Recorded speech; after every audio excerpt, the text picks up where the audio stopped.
Warning! The following episode of Orsini's Uncensored Mind contains explicit language and adult content. The thoughts and opinions stated on this show are reflective of AZ Orsini, the Steve Dave, and their guests exclusively. Seriously, guys, my dada and uncle say some pretty crazy stuff.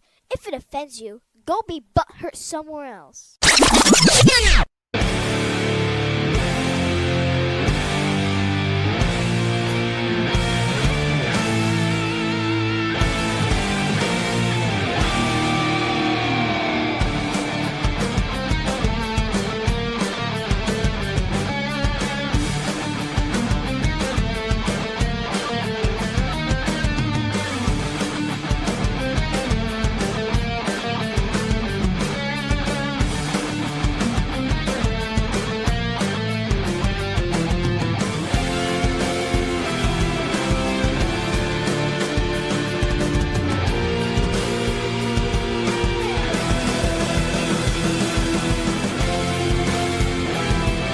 Welcome to Orsini's Uncensored Minds, and now your host, AJ Orsini with Dave.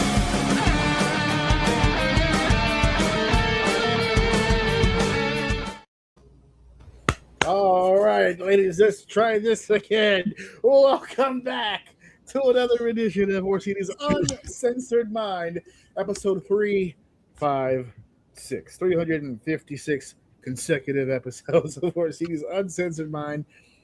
We're back, and we've got a lot to go through. There's a lot happening.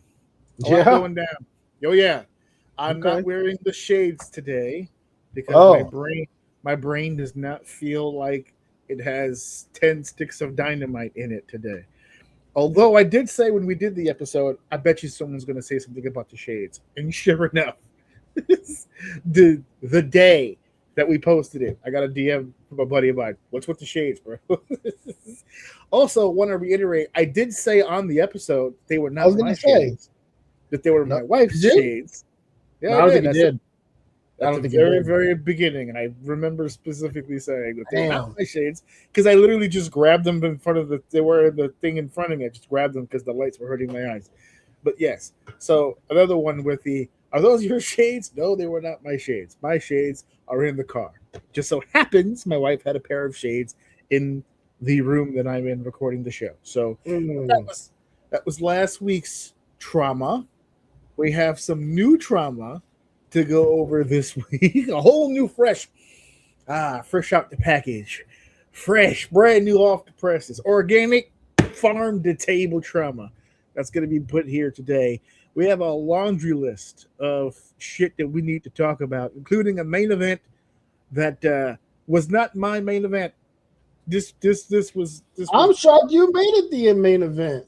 I was forced to, not by you or by any individual, but because of how I did not anticipate that this event that nobody in my circle was talking about before it happened. Like, I didn't even remember it was a thing until you and Netflix on my phone reminded me that it was happening. And then, Lord and behold, it is the talk of the town. It's funny because the reason why it's the talk of the town, I kind of low-key forgot I wanted to talk about it, but we'll get there. We'll get there. We'll get there. Yeah, there's a lot of moving parts to that whole little situation. So before we talk about the main event, let's talk about what we're going to do on the show here, just overall. Hey, what's going to be on the show today? On the show today, you'll see when I put the banner up, the banner will say Fudge because YouTube has parameters when it comes to naming descriptions and titles with curse words in it, so it will say Fudge. But I will say it here on the show because they never flagged me for saying it, which is great. It's back. It's here. I teased it last week, but it's here. Fuck teeth. Fuck them. Fuck them right in their little enamel-filled buttholes. Fuck them to death. Okay? I haven't had an issue in years. My son was actually making fun of me yesterday about it because he saw the title on my rundown of Fuck Teeth Part 3, And he was like, where the hell is parts 1 and 2? So apparently episode 4 was part It was 1. early. And episode 13 was part 2. So here we are, 356, and I'm still on my shit 10 Get a toes good down. run. Get a good run. Fuck oh, no, yeah, great run. Can't complain. Really can't complain.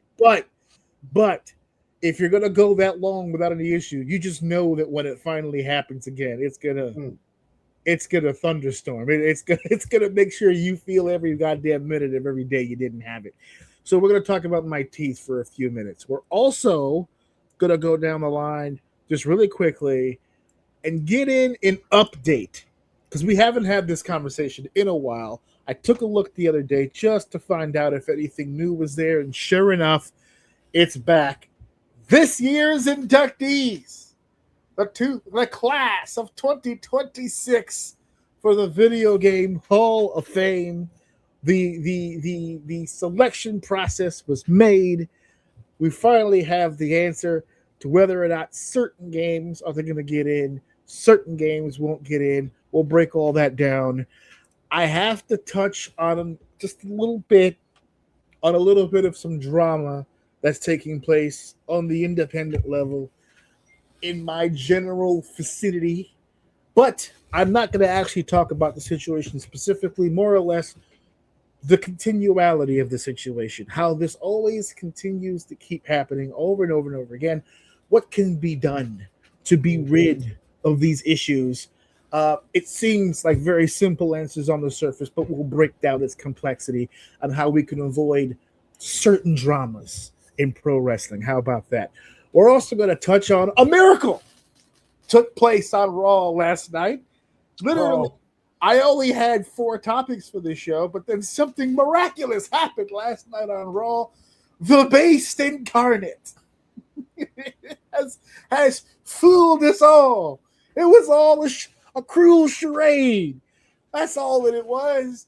Pulling on the tiny little heartstrings of Middle America was the Beast, Brock Lesnar, as he returns and stands atop the mountain once again of the black guy killer. Brock Lesnar once again was not going to allow an African American to get over on him, goddammit. And now we're taking our fight to the great country of Italy for some oddball reason. But we're going to do it one more time. But there's a bigger problem at play here, and that's the continuing of this ideology that we're just going to continue to fool people. And there's only but so many Peter cried wolf situations you can have before it starts to have diminutive returns. We'll talk about that. Of course, in our main event, most valuable promotions, MVP pulled it off. They had the MMA card this past weekend, of course, being headlined by 2 of the greatest MMA fighters of all time, Ronda Rousey, Gina Carano. They go one-on-one, or we think we did because I blinked and then it was over. So we're going to talk a lot about what went down this weekend, what the fuck were they thinking, and what the fuck can be done to fix what they assume is a problem. I don't think it's a problem. But we'll discuss all that as we continue on with our evening. So let's go ahead. Let's jump right into this bullshit and get started with Seg 1. If it's time to start the show, let's begin with segment 1. See right here in the bottom, it says Fudge Teeth. But that's not what I'm thinking. You gotta read between the lines. Also, it's part 3. So if you want to find out 1 and 2, as I said at the beginning of this, episode 4 was the first part, and episode 13 was the second part a long time ago, but they're both on YouTube. Go check it out. But we're going to talk about my teeth right now. And last week, I had pain. When someone asks me, where's the pain? I just go, huh?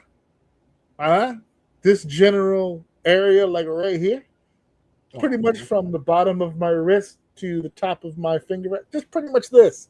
Right here is the target area for the pain. And so that was the biggest reason I had the glasses yesterday, because the tooth pain was causing headaches, and the lights were not helping, so I wore the shades. But we got through the show. We made it happen. I got some really weird shorts out of it, but it's cool. It's all right. We're here. And so this was Tuesday when we recorded. It aired on Wednesday. Wednesday was my dentist appointment. So I go to the dentist on Wednesday, and it's the same dentist I went to all those years ago for the first two fuck teeth situations. He's a great dentist. I love this guy. But I knew that when I walked into that office, I was going to get a little verbal, a little pow pow. I knew he was going to hold my feet to the fire. All right. I have this bad habit of finding doctors with no bedside manner at all whatsoever. They just pretty much tell me what the fuck's wrong with me and then try to belittle me the entire way. I kind of low key respect it. Cause I had one doctor who told me that I was just fat. I said it. Not obese, not putting on some pounds, just fat. You're just fat at this point. It's like, okay, all right, I get you. I think you went to medical school and learned other words to say that. But I like the fact that you just cut. You don't get paid to take care of your feelings. No, yeah. Hey, I'm a body doctor, not a self-esteem doctor. So I went to the dentist, and he goes, "Where's the pain?" I was like, "Here." And he looked at me and he goes, "Did you get our text messages?" It's like, "Yeah." "Did you get our phone calls?" "Yeah." The ones that were telling you to come in so that we can prevent this from happening? "Yeah." "Did you come in?" "No." "Okay, so that's a dick." Fuck you. No, because stupid. Because you know what it is? It's his way of covering his ass by saying, "We tried to get you to come in before it happened.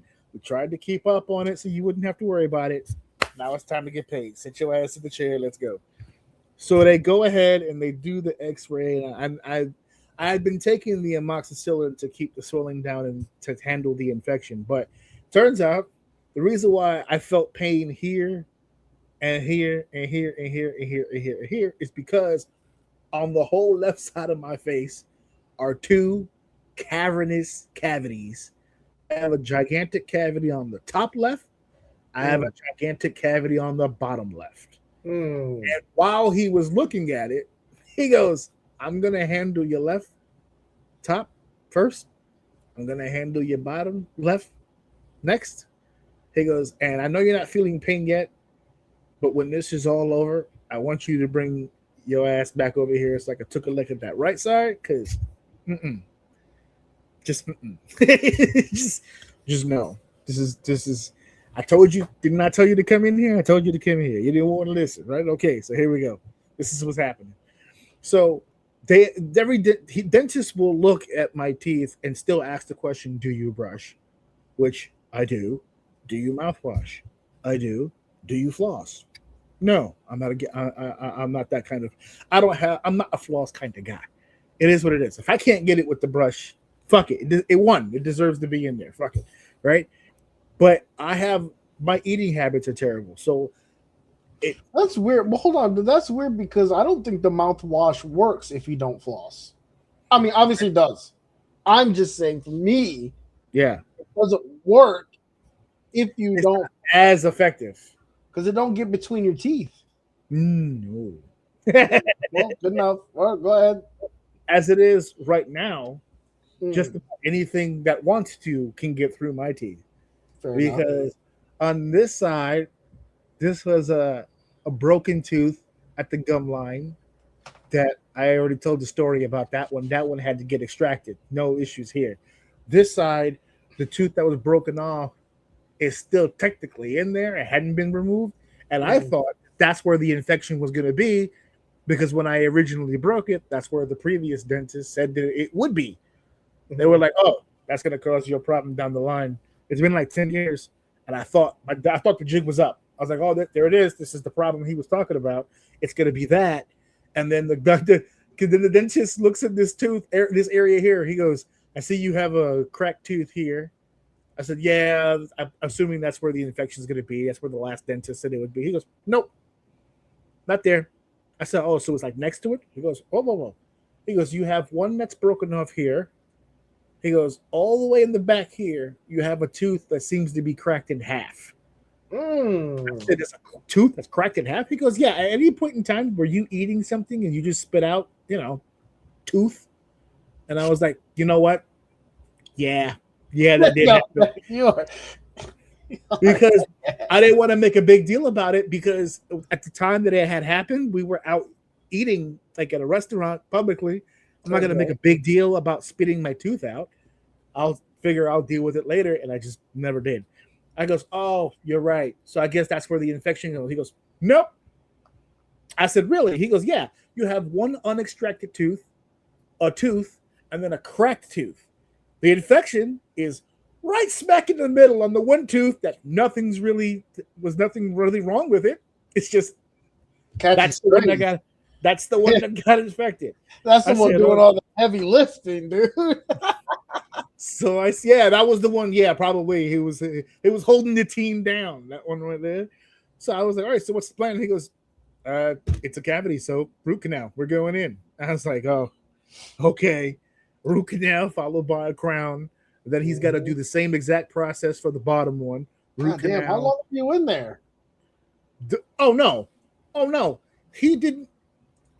The size of that hole, he didn't. The X-ray was a formality. You could just look in my mouth and be like, yeah, no, cavity, yeah, for sure. He was just covering his ass so he could show it to me on the thing. But when I walked into the appointment and sat in the chair, he said, just open up wide real quick, and he put the little mirror in there and went, yep, and that was it. Yep. He just put it down. He goes, yep, teeth fucked up, bro. That's it.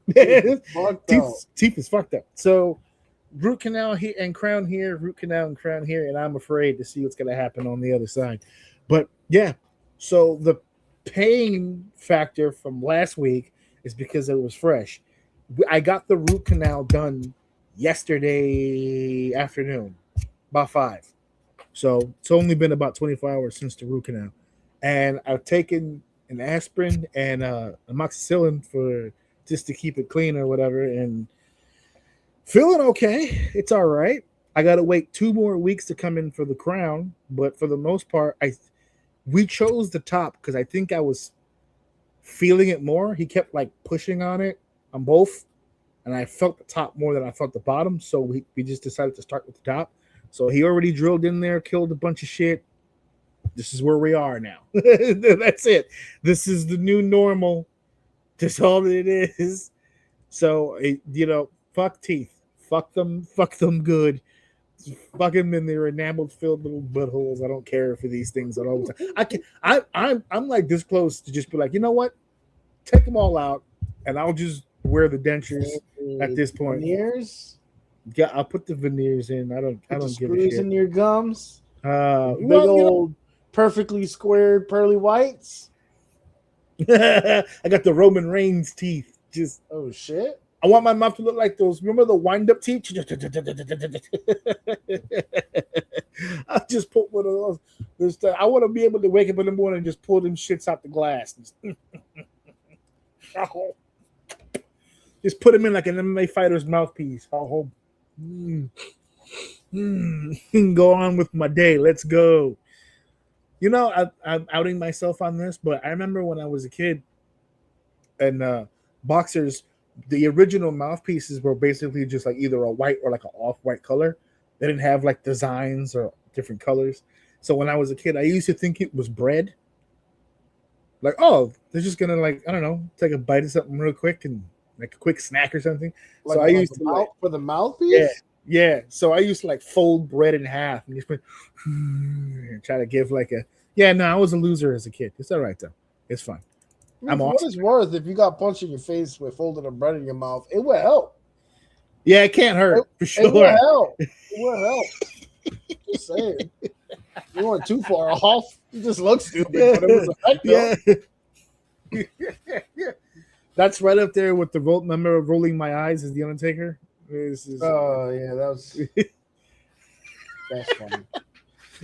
That was funny. Actually, my wife pulled up a clip. It was like a little kid, like these 2 little brothers that were imitating the Undertaker, So Yeah. the one kid asked Siri to play the Undertaker theme song, and then the other kid came out with the they're little, dude, little. I saw it. He has the belt on and the hat, and he came out, did the whole entrance and everything, and my mind went to what you just said. I was like, damn, that was a fucking memory. I remember that shit. I love that. I like at the beginning, you want the lights on or off? Oh, on, please. It's like, I want to do the entrance. I don't want to shit myself. Just go And that ahead. but that was the night. That was you had just bought that purple bulb too. You bought that? Remember you bought the purple bulb? Oh yeah. Oh my god.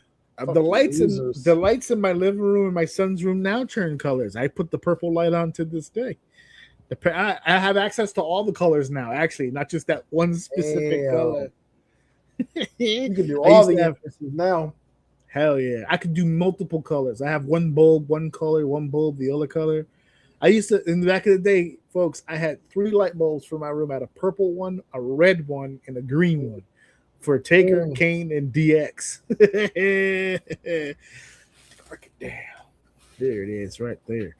All right, that's enough about my goddamn teeth. We'll worry about that another day. Right now, we have something else that we need to get into right now, and it's time to get into some serious business. Let's keep this show going. It's time for segment 2. In segment 2, we are talking about this year's class of the video game Hall of Fame, and I can see nothing at all but pure and utter disgust in the face of my brother right now. Every time I say the words, you just make this face like, Jesus fucking Christ. What is that? It's just my face. I'm disgusted all the time. Be more specific. Yeah, that's the default setting. This year's class of 2026 saw 1, 2, 3, 4, 5, 6, 7, 8, 9, 10, 11, 12 nominees to go into this year's Hall of Fame, and only 4 would get in this year. First, let's get into the nominees, shall we? Frogger, classic game. Gala, still rocking to this day. FIFA International Soccer, League of Legends, Mega Man, Dragon Quest, Parappa the Rapper, Angry Birds, RuneScape, Silent Hill, The Elder Scrolls V5, Skyrim, and I'm not even gonna try. What are we doing? Tokimeki Memorial. Okay. So 12 titles that got in, only 4 would walk away with the esteemed honor and privilege of being called a Hall of Famer. And the 4 that got in: Angry Birds. Oh, I just lost it. Where'd it go? Dragon Quest, FIFA International Soccer, and Silent Hill. And I gotta tell you, some of these names that are on this list that did not get in, it breaks my heart to see it. It truly does break my heart to see it. Now I'm curious. What's breaking your heart? Well, I know that when we start talking about video games, I swear to God, I wasn't gonna say Frogger. No, fuck Frogger. All right, good. No, I wasn't gonna say Frogger. I know that when we start talking about Hall of Fame, it's all subjective, but at the same time, I find it really hard to believe the one that stands out to me the most, that first of all didn't get in here, but hasn't gotten in at all since we started doing this. Are you referring to being nominated or on this list? No, I'm not surprised that it's nominated. What I'm surprised is that it hasn't gotten in yet. Gotcha. Up until this point, Galaga stands out to me. Galaga seems like a slam dunk. To me, Galaga feels like an automatic. I don't understand how we're in 2026 and this sumbitch is still not in. We started this journey of inducting Hall of Fame games back in 2015. The original class, I'll give it to you again. These are the ones that got in. Doom, Pac-Man, Pong, Super Mario Bros., Tetris, World of Warcraft. Now, if you want to tell me Galaga is a step below, I'll buy it. But then, Well, that was last year's list. No, that was the first class. Because I'm trying to figure out how Galaga made it all the way to 20. Oh, you're referring to the last time Galaga was nominated. That's who they went up against. That's who they lost to. Hold on 1 second. Let me pull up. I'm losing you here for a second. Okay, hold on 1 second. Because the list that I just did was the very first class. And the reason why I brought up the very first class is because I feel, if not the first class, somewhere early in this decision making, I feel like it should have been there. And now I'm doing a full search. It turns out, and I'm confirming this now by looking at it, Galaga up until right now has never even been nominated. This is the first time Galaga was even nominated. Which I don't know. That one's actually a little bit. I remember playing that one when I was a kid. Now, 2015 was the first class. I told you the names that got in. The one name on that list that stands out that didn't get in, Angry Birds, it was nominated in 2015 and it didn't get in. It wasn't nominated again until all the way in 2023 and it did not get in. And then it was nominated last year and it didn't get in. So this is the fourth time that it's been nominated and it finally got in. So I feel like somebody on that panel was really trying to get Angry Birds to get in there. Well, my issue with this list is I'll never argue against FIFA with anything. Yeah, that one I understand. I'm never going to argue against FIFA. I don't have the time to argue with the amount of people that actually love that fucking game. So I know what that thing does. Silent Hill, I know, is a big one. I'm not for those games, but I do know it's a big one. Right. Dragon Quest? I don't know. I know Dragon Quest is very popular, but and Angry. So my biggest ones that I have problems with is Angry Birds and Dragon Quest. The only reason why I have a problem with it is because I would have preferred. I feel like you can make an argument for one or the other, Galaga or Frogger, to go into this list before Angry Birds or Dragon Quest. League of Legends shouldn't be on this list. Mega Man as a whole beats out both of those. Parappa the Rapper, I don't even know what's on that list. RuneScape should have beat out one of those two for sure. Well, hold on a second. I know that's a huge movement too. So that one also. I just thought about something. You just glossed over Parappa the Rapper. And may I say that earlier in this web of Hall of Fame discussions, let me go back to see exactly which year.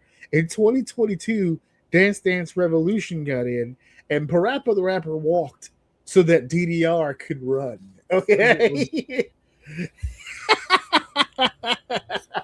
In the aspect that they're both rhythm games, sure.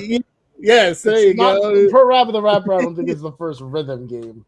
No, but it was pretty popular when it initially came out. It didn't have the staying power as some of the other games, for sure. First of all, I don't even know how you could validate that comment, how popular it was. But if it was popular, it was because and I distinctly remember this, it was one of those games that came in a demo and almost like magazine, like shit like that. It was one. I've never played that game. Might have even come with consoles. It was a demo game. I do remember that very specifically. So I feel like if it wasn't a demo game, nobody would have played that shit. Fuck that game. Fuck that game. Hey, listen, if it was more popular than I remember, that's fine. But again, that's just a nominee. I don't give a shit. Elder Scrolls, that game is huge. Elder Scrolls 5 is huge. In my opinion, I could be way off on this because it's tough, man. Like a lot of people just when they talk about games, or if they're not like a big gamer or play video games at all, they always assume that you just like you understand the culture of all video games because you play video games. Like, oh, I thought you would like this, and it's something you've never played before in your life, and you're just like, oh, it's a game. Like, I thought you liked video games. It's like, yeah, but the fuck, I don't play horror games. Like, why did you buy me Silent Hill? I don't play this shit. I don't play this shit. You know what I mean? So I do know that they are very popular with people, but to be honest with you, dude, Dragon Quest and Angry Birds beating out Mega Man and those are my two hard stands right there. Is RuneScape and Mega Man? No fucking way, dude. No fucking way.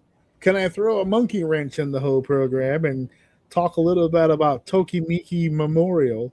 Because I don't know jack shit about because I don't know. It's a Konami game. I'm not really big on a lot of the. Well, not just Konami game, but it's an actual like Japanese original game here, and it was on a few notable consoles. But can I just read the gameplay to you for just a second? Oh, okay, so it's a dating sim game in which the player controls a male freshman from Kiramiki High School. The game is particularly notable for its bomb feature, where neglected, infrequently dated girls would eventually become angry and gossip to their friends, severely reducing love meters across the board. In the middle of the game, when the number of known girls is high, these bombs became the primary concern of the player, forcing careful planning and strategies like round-robin dating. Although the feature was still present in later games, these games considerably reduce its importance and the difficulty in avoiding it. Players pick options as responses when prompted by the character in the game. It's a literal video game on how much game you got. You got to talk to these females and work this shit out. And if you fuck around, they going to gossip and talk shit about you behind your back, and you're going to lose your love meters. Right? I don't know. Starting to feel this game. Hold on, I might have to YouTube this bitch later. I want to see the actual gameplay of this some other time. Oh, fuck that. I want to see the speed run. I want to see who speed. Nah, you talk. I'm gonna find the world record to this shit right now. And you said you also have a problem with Frogger. I don't have a problem with Frogger. I think Frogger should. My problem is Angry Birds and Dragon Quest. I think Frogger or Galaga should have been in there, if not both. But for sure, if I had my way, they get beat here by Mega Man and RuneScape. What do we think about?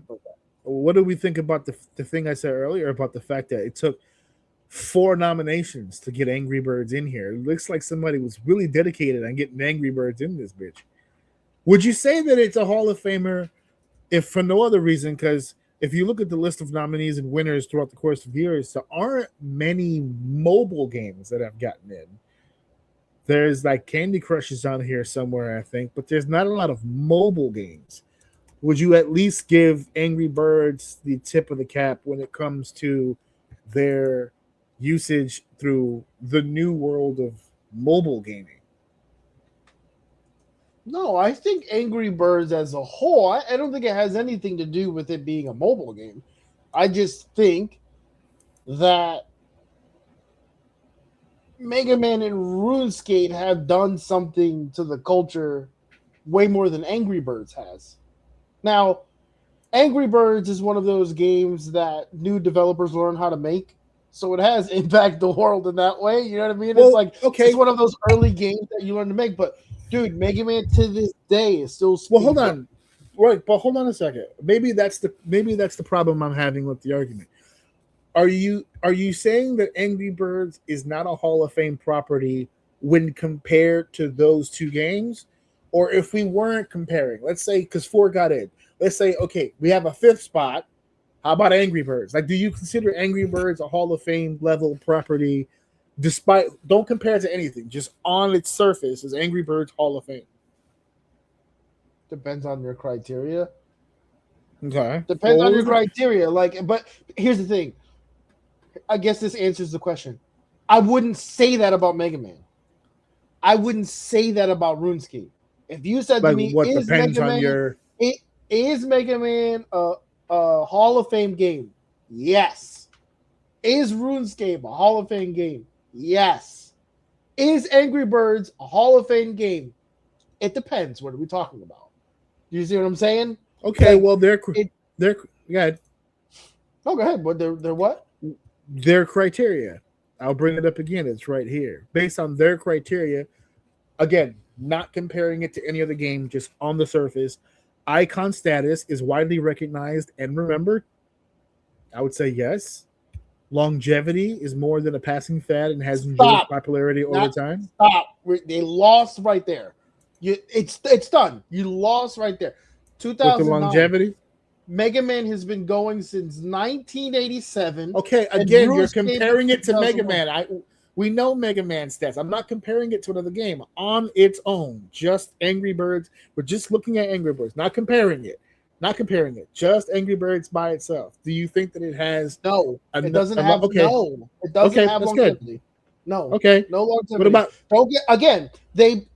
Angry Birds has its place, especially nowadays. Right. It was one of those revolutionary things back in the time where if Angry Birds came out today, it's not Angry Birds. Right? It came out at the right time. It was kind of like at the beginning of the phone games and shit like that. It was amazing. It was fun. It was something that and that's the thing, right? Like it was something that caught the popular eye. It was something that got popular that just so happened to be a game. It wasn't popular because it was a game or a video game. It was just something fun to do, and anyone could do it. You're not gonna you're not gonna get random moms playing Mega Man. It's just not gonna happen. But they might fuck around with the Floppy Bird once or twice, download it because everyone's talking about it, like shit like that. Like you're gonna get the odd person to fuck around with Angry. I'm sorry, did I say Flappy Bird? I'm thinking Flappy Bird. Yeah, Flappy Birds are different. Hold on, this whole rant is completely off because hold on. You have to clip that shit. No, but arguing Floppy Birds. My brain was thinking Floppy Birds this whole fucking time. Angry Birds is okay. Hold on. Yes, it is. It is a whole. I still stand on my argument that Mega Man should be in there. Yeah. But to answer your question correctly and not like a jackass, Angry Birds they do have longevity. For a minute there, I was like, okay. I think we're gonna disagree on this one. I'm fucking snap out of it now. Because if you look at icon status, widely recognized and remembered, longevity. I mean, people are still playing it today. No, they have it. They have shows and shit. No. Geographical reach. I would believe that. Well, my brain was thinking the completely fucking wrong thing. Okay, no. Just for clarity, and I think I said it. For some reason, I saw Angry Birds, and my brain thought Floppy Birds.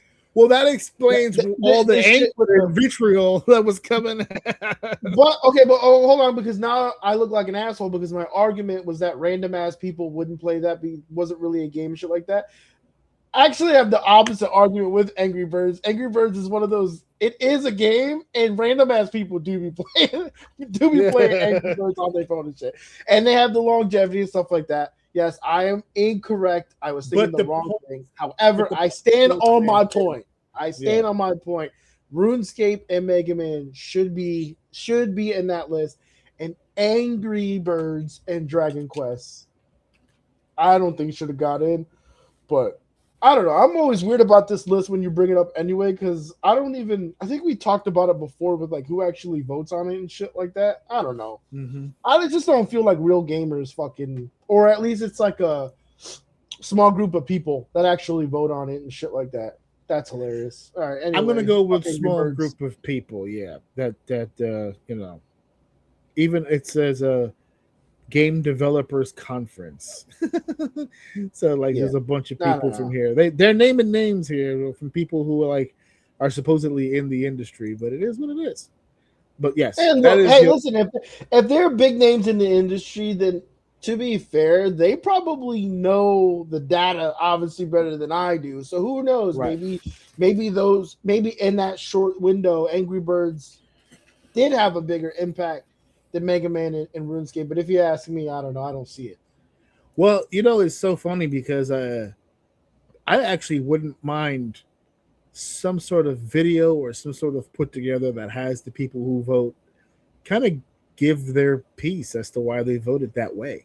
Because there's so many different, like in the beginning of this, you could make an argument for some that didn't get in, but you looked at the ones that got in and you were like, okay, no, I get it, right? As it starts to progress forward, now you're seeing titles that, like, for instance, another one that stood out for me, like you said, was Mega Man. Now, the only argument that I think people will make against, say, like the Mega Man series is there's so many games for Mega Man. There's so many different versions of it where it's just like, are we talking about the game or the franchise? I'm assuming they mean franchise because they said Mega Man. But the first game, it could be Mega Man 1 because the Mega Man 1 is just Mega Man. This is it. Because in the other ones, when you look up the other games, you are right. That damn, I'm getting this. I'm gonna get fucking killed for this. You're okay. You are right. And if it is Mega Man on its standalone one, yeah, just one, yeah.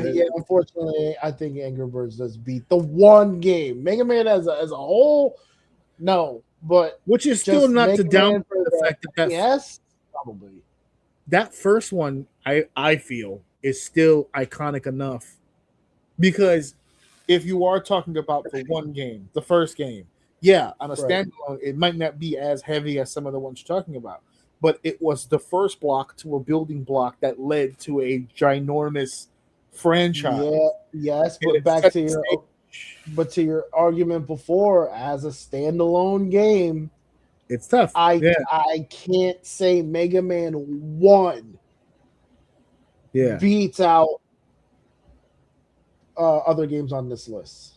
It doesn't. Does Mega Man 1 beat out Angry Birds? No. Not by itself. No. Not by itself. See? There you go. Well, it still might beat out Dragon Quest. I don't know. Not by itself. Again, if we're talking Mega Man 1, I mean. But then, okay, leave Mega Man alone for a second. Elder Scrolls 5, Skyrim. See, now they're getting beat by both of them. But then you're right. It moves that argument from Mega Man to now RuneScape and Elder Scrolls. Yeah. RuneScape should be on this list. Should have made it. Period. That's the one to me that I'm blown away by.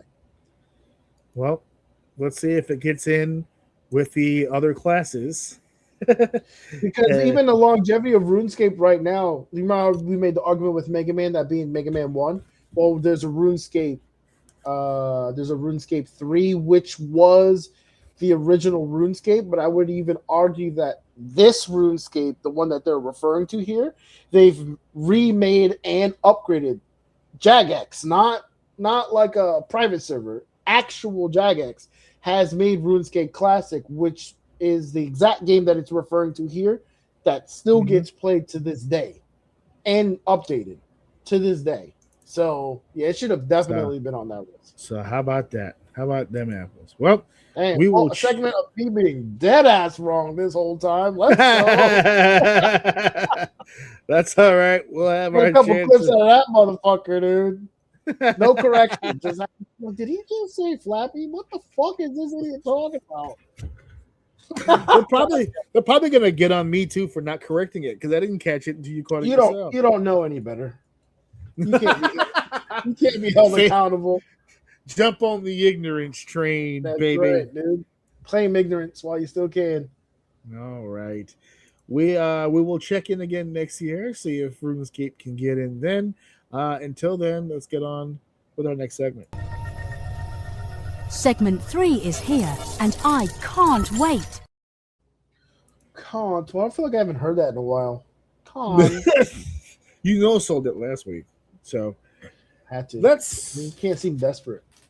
Let's talk a little bit about drama, okay? Oh God, and not just because I sent you a bunch of stuff, and it's funny because I don't intend on talking about any of it, but I wanted you to kind of be in the loop as to why it came up literally at all. So Sure. I wanted to talk about it just a little bit, not to put over anybody or put down anybody in any given situation. I've got no dog in the race other than the fact that I happen to be in the industry that it affects. So I'm not going to be naming a whole lot of names, and I'm not going to be pointing a lot of fingers at people because I don't have all the fucking information to do that. I don't have the research to sit down and say, well, this is what it was. I don't have screenshots to put on the screen for no other reason other than the fact that I'm just not fucking interested in playing that type of game. So I don't really give much of a shit. But Okay. what I do give a shit about, how this affects me, and even if it's in just a minor way, how this does affect me is because it affects the way that people look at the industry. Because what happens is if we had an issue involving a promoter and the talent, and it stayed between the promoter and the talent, or at the very least within the confines of the locker room or the promotion itself, that would be one thing. We can sit here and we can deliberate and get legal involved, whatever the case may be. Have the situation handled in some sort of way. When you take the drama to Facebook or when you take it to social media, you're welcoming the opinions and the thoughts of people who, again, have no stake in it. And to be honest, they just want to be a part of the conversation, no matter how negative it is. That is the sole purpose of social media outside of promoting yourself, is everyone gets to be involved in everybody's business, whether they know what the business is or not. No one really knows what's really happening because it really only involves two fucking people. Now, the individuals in question have now spread that off and branched off into other people and dragged them into things, and it's getting way out of control. But again, not my fight. If it ends up being the death of a wrestling promotion, if he dies, he dies. It's not really that big of a deal to me. Promotions come, promotions go. Especially if the people involved with said promotion are pieces of shit, which I've seen enough with my own eyes to know that everybody involved has a little bit of shit on them. So I'm just hoping at some point everyone gets into the same room to hash it out, and while they're in that room, a sinkhole opens up and swallows the whole goddamn room, just so we can be done with the whole goddamn thing. So I'm only really bringing this up because they're going to say, AJ, if you've got no stake in the matter, if you don't really give a shit, why are we sitting here talking about it? Well, we're talking about it because I get heat all the time for saying this sentence, and I'm not going to stop saying it. Wrestling is not for everyone. It isn't. It should be accessible to everybody to be a fan of, to enjoy it, to watch it. Not everyone is entitled to partake in the actual business and the actual performing of professional wrestling. And I'm not saying that because I'm trying to gatekeep pro wrestling. I'm trying to say that to people so that they understand that's every fucking occupation in the world. Not everybody is built to be every fucking thing. There's a lot of people who'd love to be bakers, can't bake for shit. There's a lot of people who'd love to be police officers, would be fucking terrible at their job. There's people who want to be teachers, can't teach. It just goes on and on and on and on and on and on. And what happens is that wrestling has become one of those occupations where people just are allowed to just be in it. No vetting process at all whatsoever, no background, no getting to know an individual. They just are allowed in the industry. And all of a sudden now we've got a laundry list of individuals. If this would have been 1987, there would have been a laundry list of motherfuckers that are in the industry right now that would not be in it. Now, I'm not saying back in the day they didn't have their fair share of pedophiles and abusers and all kinds of... No, every generation has it. But there was systems put into place to at least minimalize the shit, try to mitigate some of the damage. There's none of that now. People are just allowed to pay tuition to places that refer to themselves as a school when they may not even be a real school at all. And then they meet people through that transaction that will get them booked on shows. And all of a sudden, they're being booked on shows and they think they're pro wrestlers. There's a lot of people in pro wrestling right now that aren't professional wrestlers. There's a lot of them, more than there should be. And this is how situations work out when there is no process in place. And every time there is someone who comes along who tries to put a process in place, they're canceled, belittled, disrespected, torn apart online. Oh, he's trying to gatekeep. Oh, who does he think he is? He's trying to be Vince McMahon. He thinks he can just control the industry. No, he can control his promotion, though. Mm-hmm. At the very least, no one can control the whole business. So two people get into an argument, two people get into a dispute, shit gets said online, and all of a sudden now there's screenshots of this, there's videos of this person did this, and there doesn't seem to be a whole lot of lies being told. But you got people who had these snapshots and had phone calls and had all this stuff sitting on their cell phones for forever, and all of a sudden there's a bickering, there's a back and forth happening place, and all of a sudden all of this ammunition is just hitting social media out of the fucking blue. So, and I'm not saying anybody's lying, I'm just saying, where was that when the minute you had it? Why was that sitting on the external hard drive for no reason? Well, sometimes it's not called for in the moment. I think or that one bullet times. Or that one bullet isn't enough for the kill. So sometimes just letting shit go all willy-nilly. You know what I mean? The dog pile is where your shit's going to actually get hurt. So sometimes you just got to get back and... So most of the time that I hear the defense, like for instance, if it's a woman that has the information, that goes without saying. Just women aren't just heard, period. That's it. Even if she came out and said, here's a screenshot of him saying he wants to lick my butthole without any kind of consent at all whatsoever. He's just, and then consent. Listen, listen, I want to lick your asshole. Shh. Don't give me consent. That's part of the fun. It takes away from the thrill. I wouldn't mind. Shh. You said don't give me consent. Close your eyes and call me Mr. Rabbit. Oh my God. There's a lot of freaks and sick shit happening behind the scenes of everywhere. That's not exclusive to pro wrestling. There's literally a whole congressional hearing taking place about some guy in this island. It happens all the time, and it happens everywhere. The best that we can do is mitigate the damage.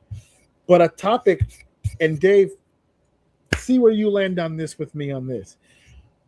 I'll find a post where some guy is being outed for some terrible shit that he did. 200, 300 comments, 100 shares. Everybody's all over it. Either people defending or destroying this individual.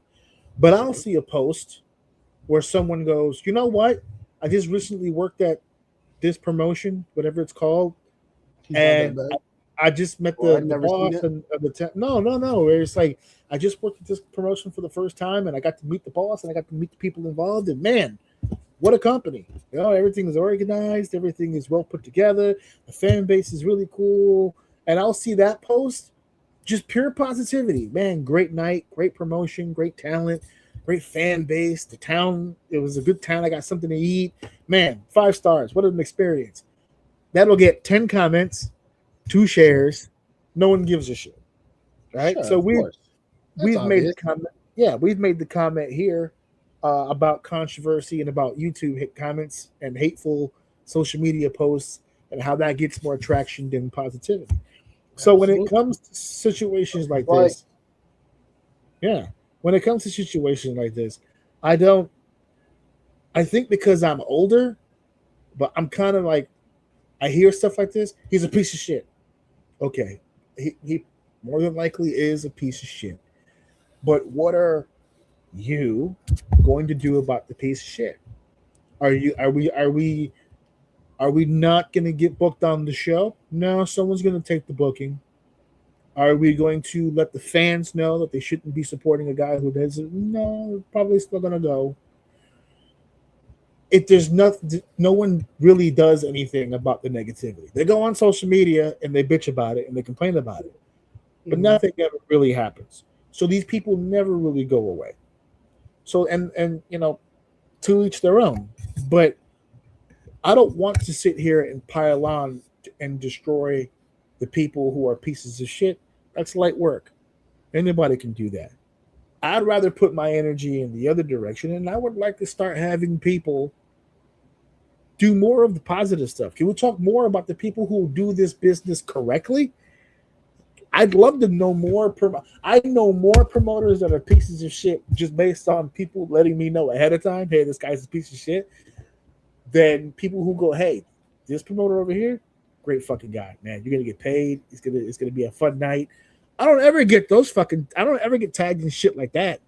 It's always some other shit I get tagged to where I get messages from people where they're just like, yeah, man, this guy, I one of the women in the locker room was like, yeah, and then he grabbed my ass. I was like, so then what's the process? What do we follow with?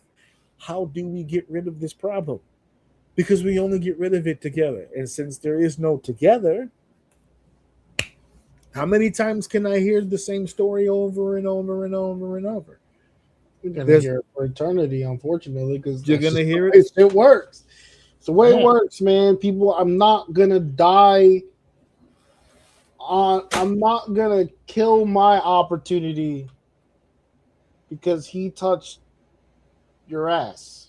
Yes, yeah. Like, that's your business, right? Like, and the mindset is, if he touched my ass, you wouldn't. And that's I'm just talking in a very general. Right? We're general. There are people that do stand up. I'm not gonna act like no one stands up if things happen. But before we even, because like I said, the dog pile is where changes get. Yes. But someone has to initiate the pile. So I'm not referring to the dog pile part of it, because like you said, you want to see the change.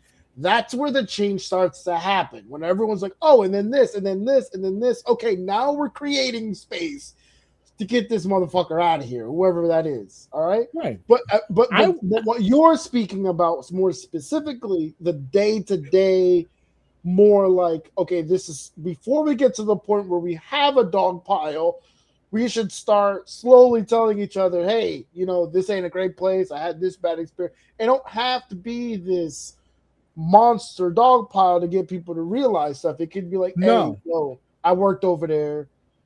They not really doing it right. Like, let everyone like, if they bring it up, just if they want to, they can, but just let them know they're doing kind of like weird shit over there. Like that, so you can don't have to have those fucking experiences to begin with. So I agree with you, but unfortunately, back to what I said, in that moment that you're referring to, I'm not fucking my booking up because weird shit is happening on that side of the room. I'm gonna stay focused on my shit, and I think it's just survival, to be honest with you.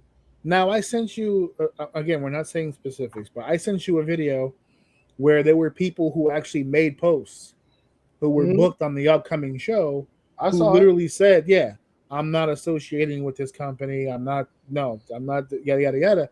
I respect the fuck out of that. But a big part of what we're trying to explain here on the show is that for every person who went online and did what I feel, my opinion, was the right thing in saying, nah, I don't want to associate, the guy in question ended up just replacing them with other talent.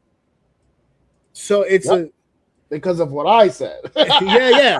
I'm not fucking up my booking. I'm not fucking your ass. Yeah, no. Fuck fucking up a booking. They weren't even booked in the first place. They just saw the vacancy and went, oh, I don't mind what it is. Yeah. Him touching your ass got me this spot.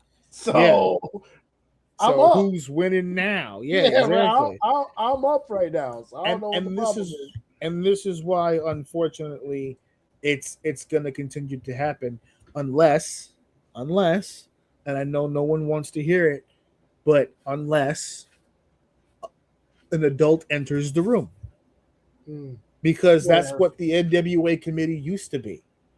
There used to be people who got together and created the guidelines for how this is supposed to look. Now, the reason why people don't like that idea is because those guidelines would be for everybody.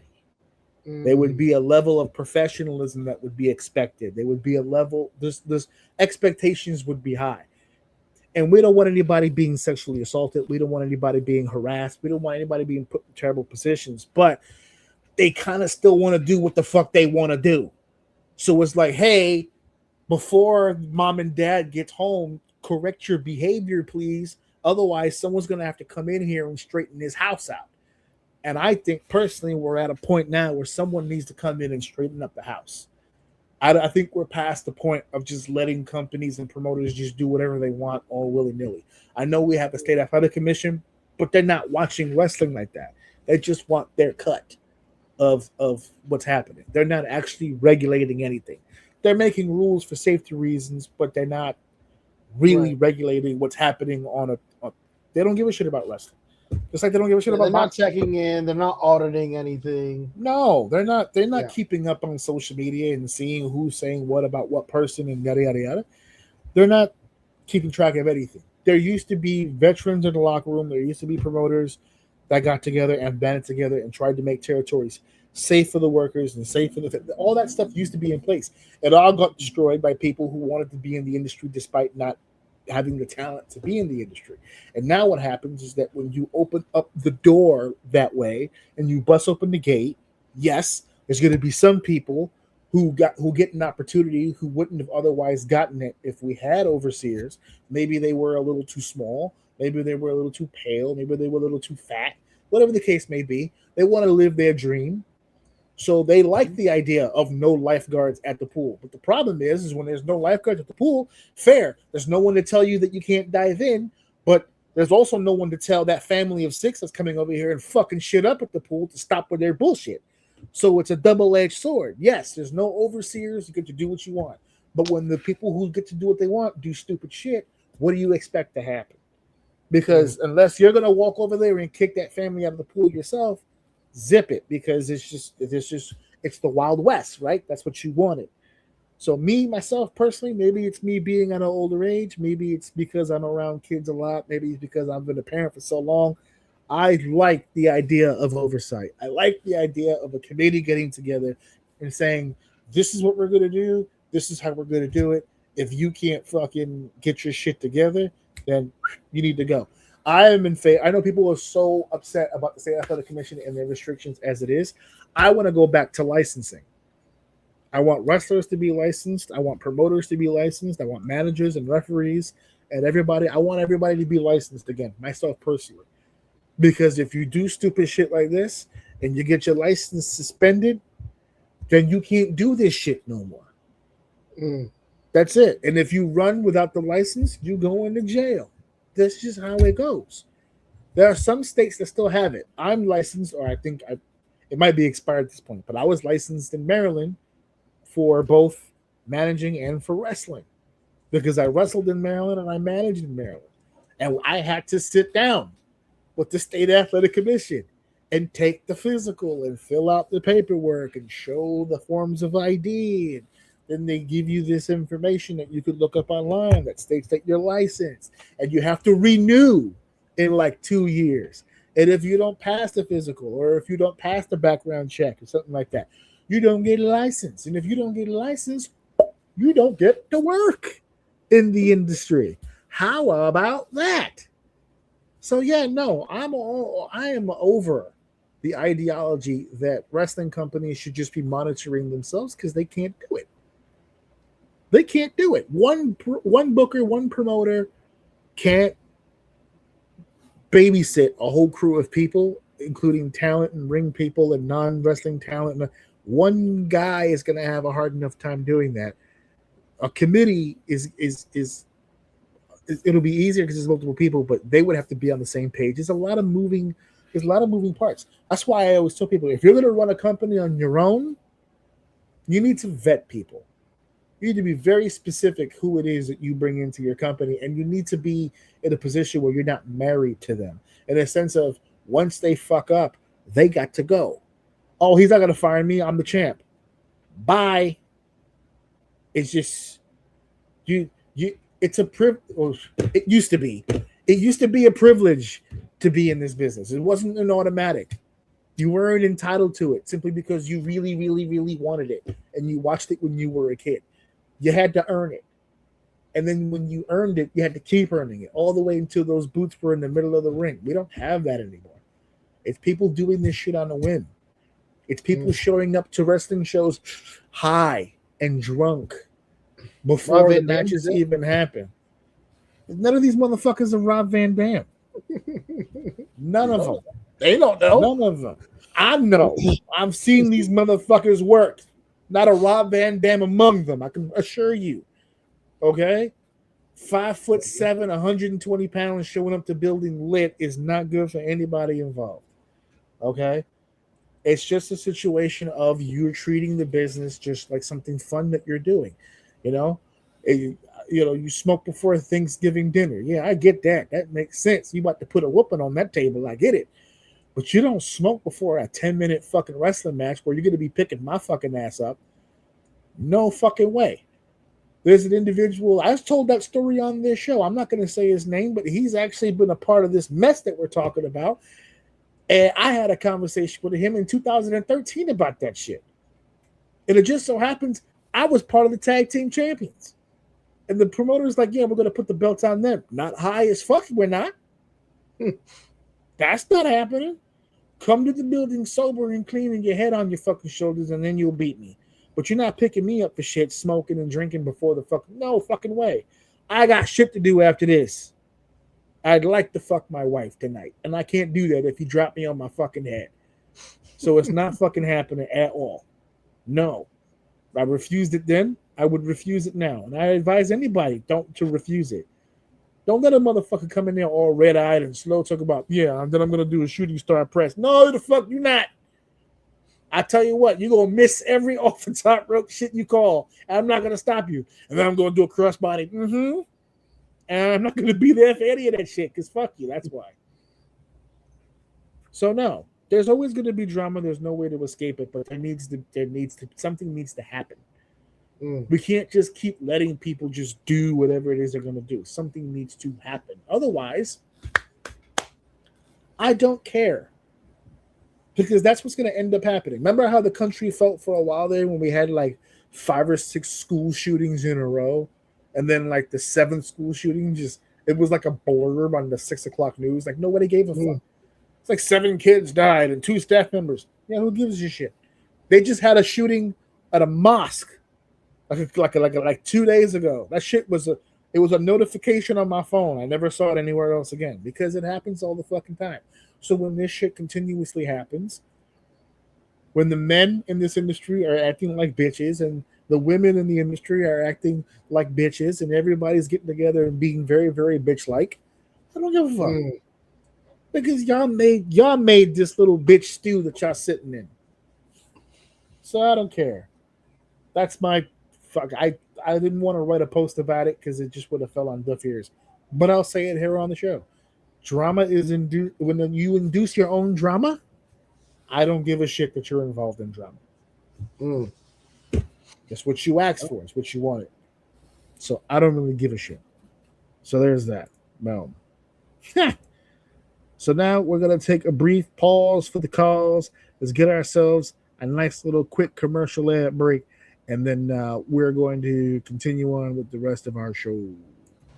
This is your boy AJ Orsini here to remind you guys that if you took the time right now to look around your home, look in the kitchen, the bathroom, the bedroom, the living room, all of the areas within your home, if you look around, I can promise you, you do not have enough OUM merch in your house. This is scientifically proven.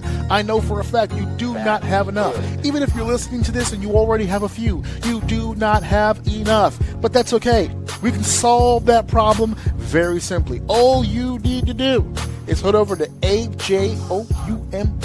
That is it. It is AJOUM.com. OUM.com, and you can get yourself some AJ Orsini Deceive Dave Orsini's Uncensored Mind merch. We've got t-shirts, we've got socks and pants and sweaters, we've got decor for the home. You want some sheets for your bed with AJ Orsini? We got them. You want some to cover up your windows? We got them. You want some dishware? We've got them. Head over to AJOUM.com for more merch goodness.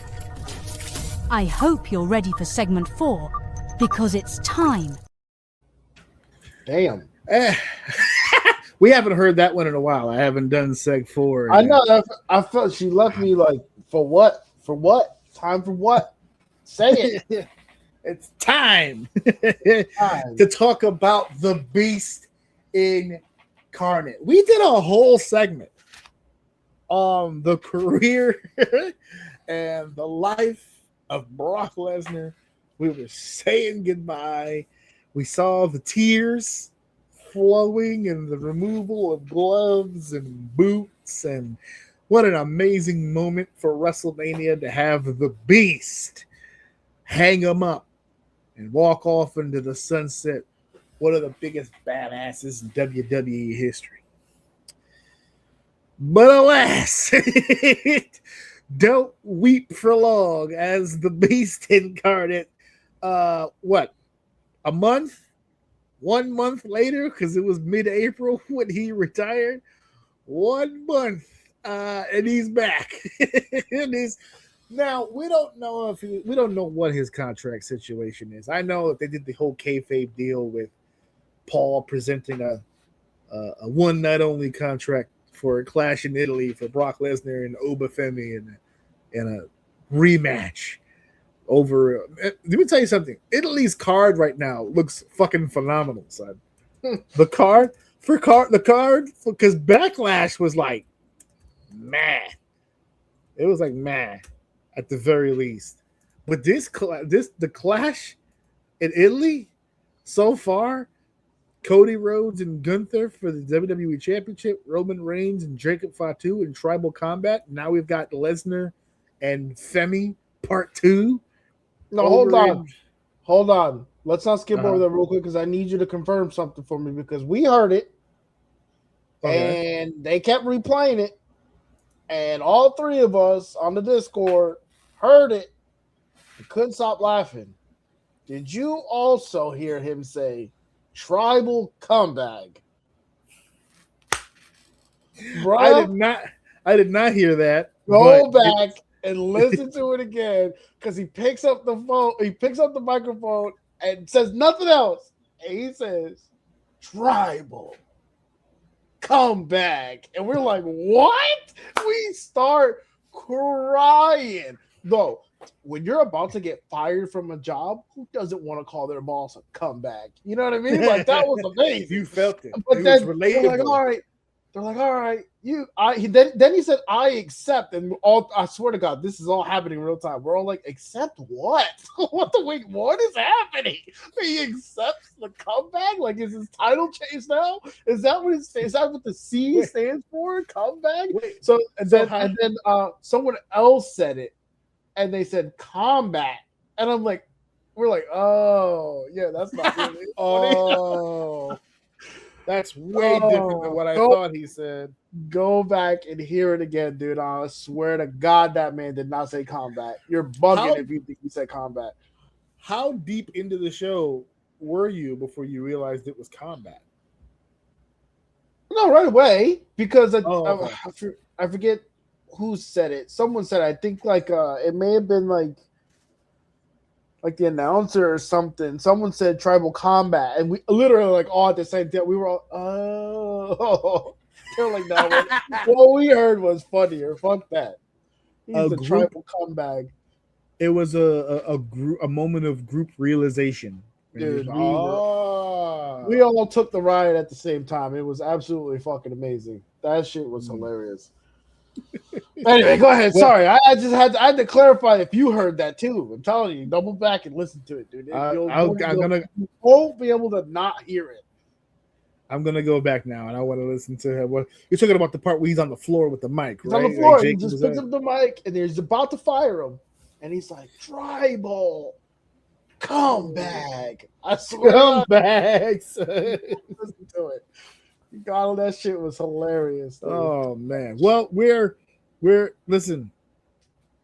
I don't think he said that, but it would be. I'm gonna go back and listen to it. But they did announce. Yeah, the way that I'm doing this build up, he said he wanted him in Tribal Comeback, and Roman said, "I accept." He said, "I accept." I was like, "Yo, this Raw is crazy." Yeah, the ultimate challenge. Oh my WWE's World Heavyweight Championship for sure. So, aside from the WWE title match and the Tribal Comeback match between Roman Reigns and Jacob Fatu, which I will be referencing that is what we will be calling it moving forward as we move closer to Italy. There is Lesnar and Femi Part 2. So the bigger question that I want to propose to people is we're back to this conversation about the boy who cried wolf. I was getting some serious Seth Rollins vibes when I was watching this. What I mean by that is the old feigned knee injury, only to be revealed that he wasn't really hurt. It was all the work. Here comes Seth Rollins for the cash in. And I'm not bringing this up because I was on the bus and missed it. No. We're past that. I have let that pain seep into my bones. Okay? The only cash in I was ever in the building for and did not fucking see it. I'm going to live that one for the rest of my life. But it's the kayfabe part of the injury. Now we do the kayfabe of the retirement. Neither one was the first to ever do it. Obviously, in a working way, it's kind of always worked out that way. My thing is this. In Lesnar's situation, it's a little different than almost anybody else because Brock has a history of not really showing a lot of emotion. That whole segment at the end of his match at WrestleMania was something from Lesnar we had literally never seen. It's what sold us on the idea that, holy shit, he's really leaving. He's really done. He's really retired. And when you combine that with the fact that he did it right after Styles, who just retired and meant it. He's gone. He's not around anymore. We bought into it. We all bought into the idea that he was really, really gone. And so for the one that I worry the most about and the biggest part of this conversation are the people on the internet who claim everything is a work.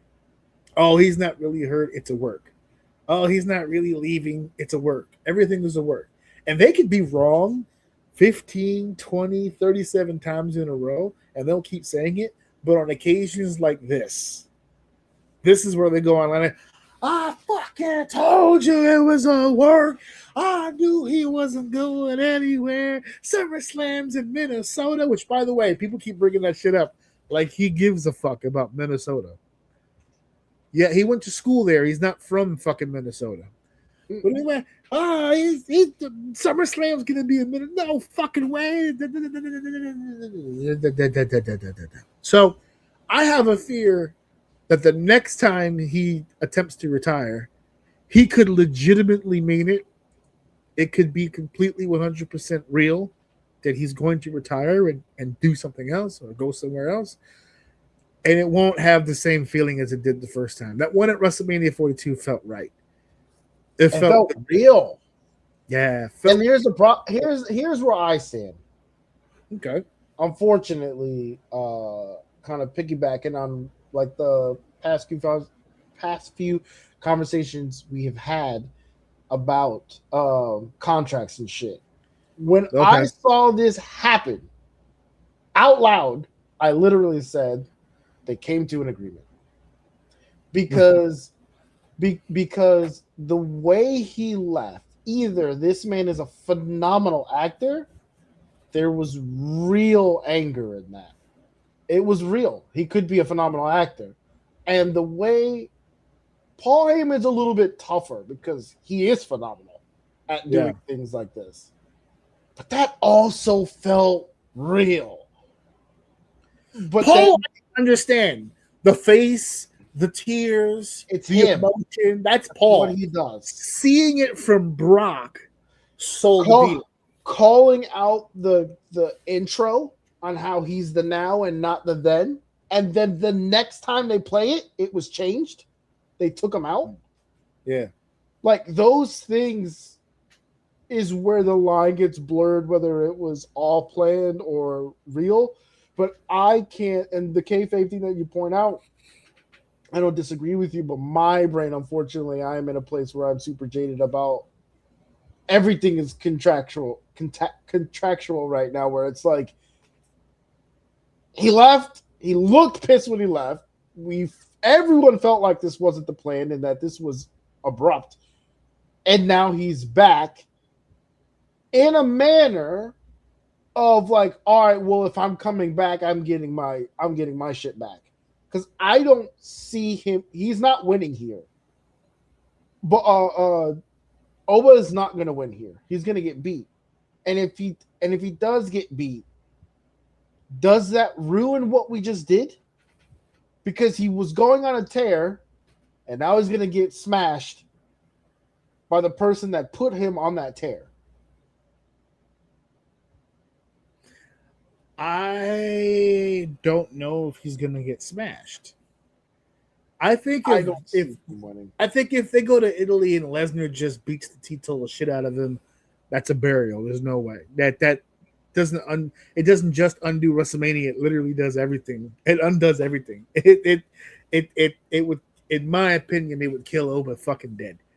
And I know that it's Brock Lesnar. Losing to Brock Lesnar is not exactly, something to be ashamed of or whatever, but on the way that match took place between Oba and Brock, it wasn't. It was kind of perfect. Yeah, they squished Brock in the best possible way that you could. Right, he's not going to go in there and beat him in 10 seconds, but you can argue this was a Brock Lesnar style of beating someone used against himself. So for him to come back and then just throw Oba, we just got to see what goes forward. But again, all of that leading up to the way they interacted just recently on Raw, to me says they came to some type of agreement, and now we're going to go forward the way Brock wants this to go down and not the way that it ended up going down. So we'll see. It's just weird. I personally don't like the way, if this was a ruse the whole time, I personally am not a fan on what they did. If it happened organically and then that was it, he's done, I think it's perfect. But if it was all a play for something, I don't like it. I think it's I don't like it at all. But whatever, we'll see. Let me run something by you right quick as an idea. I'm not saying that I agree with it. I'm just saying this scenario reminds me of something.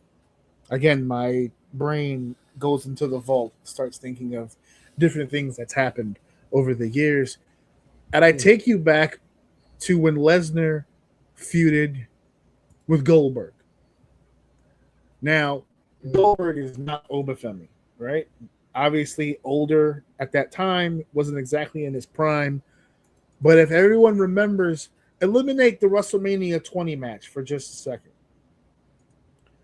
If you just do the surprise victory, 84 seconds, Survivor Series 2016, when that match took place, and Goldberg just fucking ran through him, beat him in 84 seconds. It was like spear, jackhammer, beat him, stunned the world. Everybody was like, what the fuck? And it sent Lesnar into a tizzy. Like, he had a fucking tantrum about it. Like, he's so fucking mad. Not just that he was beat, but beat decisively in like 84 seconds. And was he on a tear before that? He was completely undefeated. He was like team champion for like 400 and something days up until that point. And then out of the blue, just Goldberg. And Brock disappeared, obviously, because it's Survivor Series. So did Goldberg. And then we get to the Royal Rumble that year, which was 2 months after. And Goldberg is in the Royal Rumble. Then here comes Lesnar out of nowhere. So now these two are going at it again. We get to the Rumble. And I know it's the Rumble, so everybody's like, there's 30 guys, but Goldberg eliminates Lesnar from the Rumble, which pisses him off. And they go, this is bullshit. And I'm so sick of Goldberg, and I'm so fucking mad at Goldberg. Then we fast forward. Goldberg goes to the Elimination Chamber the next month, competes against Kevin Owens for the Universal title, wins the Universal title, goes to WrestleMania. Lesnar wants the rematch. This is part 3 for the Universal title. This time Lesnar comes out on top at the end. I want to say it's the same deal. Nope, 4 minutes, 45 seconds. They still kept it short. But Lesnar would go on to win the match. He won, actually, the only match he won. The other match, which is Survivor Series, Goldberg had won. And the one in the middle wasn't really a win. He just threw him over the top rope as an elimination. So at the end of the day, they got 3 paydays out of this, but they split the record 1-1. I'm not saying that's what they do here. What I'm saying is I could see a world where Lesnar might not win in Italy, and it just starts fueling this different side of Lesnar where he's never really been an underdog. Even when he was new, Lesnar's never really been an underdog. Against Goldberg, I don't think anyone bought him as an underdog despite losing to Goldberg, because it's Goldberg. He'll get it eventually. But the vibe with Oba right now is way different. I can see Lesnar getting aggressive, unlike WrestleMania, where there was like a feeling out process with him and Oba. He kind of already knows what Oba brings to the table now. I can see Brock just being ultra aggressive, just suplex city, just throwing this guy, and Oba just overcoming. The first time he fought Lesnar, he dominated. The second time, I could see him fighting from underneath and still pulling it off, which then leads us to SummerSlam in Minnesota, where I can see Lesnar finally, okay, but even in that situation, it takes everything but the kitchen fucking sink, and maybe he does use the kitchen sink to finally get one over on Oba, and that's just because I feel like it's Lesnar and they always give it to him. I wouldn't be angry of the fact if he loses to Oba in Italy and Minnesota, just to really fucking cement this fucking guy as I can't. Here is a guy that Brock Lesnar can't fucking beat. 3 times he's tried to beat this motherfucker on 3 very big stages. And I got another example to prove how effective that can be when done right. Triple H and Batista. Triple H defending the title against Batista at WrestleMania 21. And Batista comes out on, because they're trying to make Batista as a main event guy. Batista beats the Mentor at WrestleMania, straight up wrestling match. Beats him for the world title. Triple H can't live with that. Triple H is pissed. Not the student beating the teacher. No fucking way. So they go to Backlash. They get a rematch going. Batista wins again. Horse shit. No. He's skating by on me. This is luck. This is beginner's luck. Fuck it. I tell you what. Let's up the stakes. 3rd match, but this time inside the Hell in a Cell. And Triple H unloads. He does everything Hell in a Cell that he does, and Batista wins again. 3 matches in a row. Batista on top. Did it kill Triple H? No, not really. Did it make Batista? It did. I can see that happening here. Let's be honest. If Lesnar lost 3 times to Oba, it wouldn't really kill him. You can always repackage and you can always rebuild, get another streak going, beating out a bunch of guys, but it would make the fuck out of Oba. I'm not saying what they're doing. I don't know. I just not all that opposed. But I will concede to the idea of what you brought up, which I think is the main point of all this. I think Lesnar pulled that stunt at WrestleMania to let them know, I'm not taking a pay cut. I'm not taking a percentage off. I'll go home. And he went home, and they realized, shit, this one we do need. So how do we make this work? They said, no. They didn't. They did it. They were just like, all right, fuck it. Let's just do an open challenge, right? And let's put them with people. And then they're like, okay, yeah, no, that's perfect. Let's do an open challenge. All right, yeah, fuck it. We got to do what we got to do. All right, who's going to be his first match? Fuck, we gotta call Brock. We got yeah, nothing. we gotta call Brock. Yeah, we got nothing. should... we can't even. No one, not one person on the roster.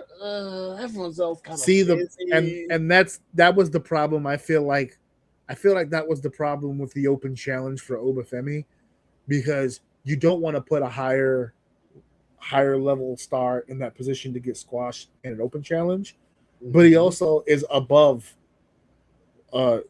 Otis and Tozawa, and like, how do you beat Brock Lesnar at WrestleMania and then begin wrestling in matches with underneath? At Oba's state right now, where he currently is and what they gave to him, anyone relatively close to Oba, it would hurt them. Anyone well below Oba, which is probably the less impactful thing, like that hurts the most, will look like jobbers. Yeah. You're just hurting kind of people across the board right now with what you have going on. So if you think back, for the historians out there, when you think back about how they made Lesnar when he debuted, yeah, he beat up Spike Dudley, Maven, Al Snow. Yeah, sure.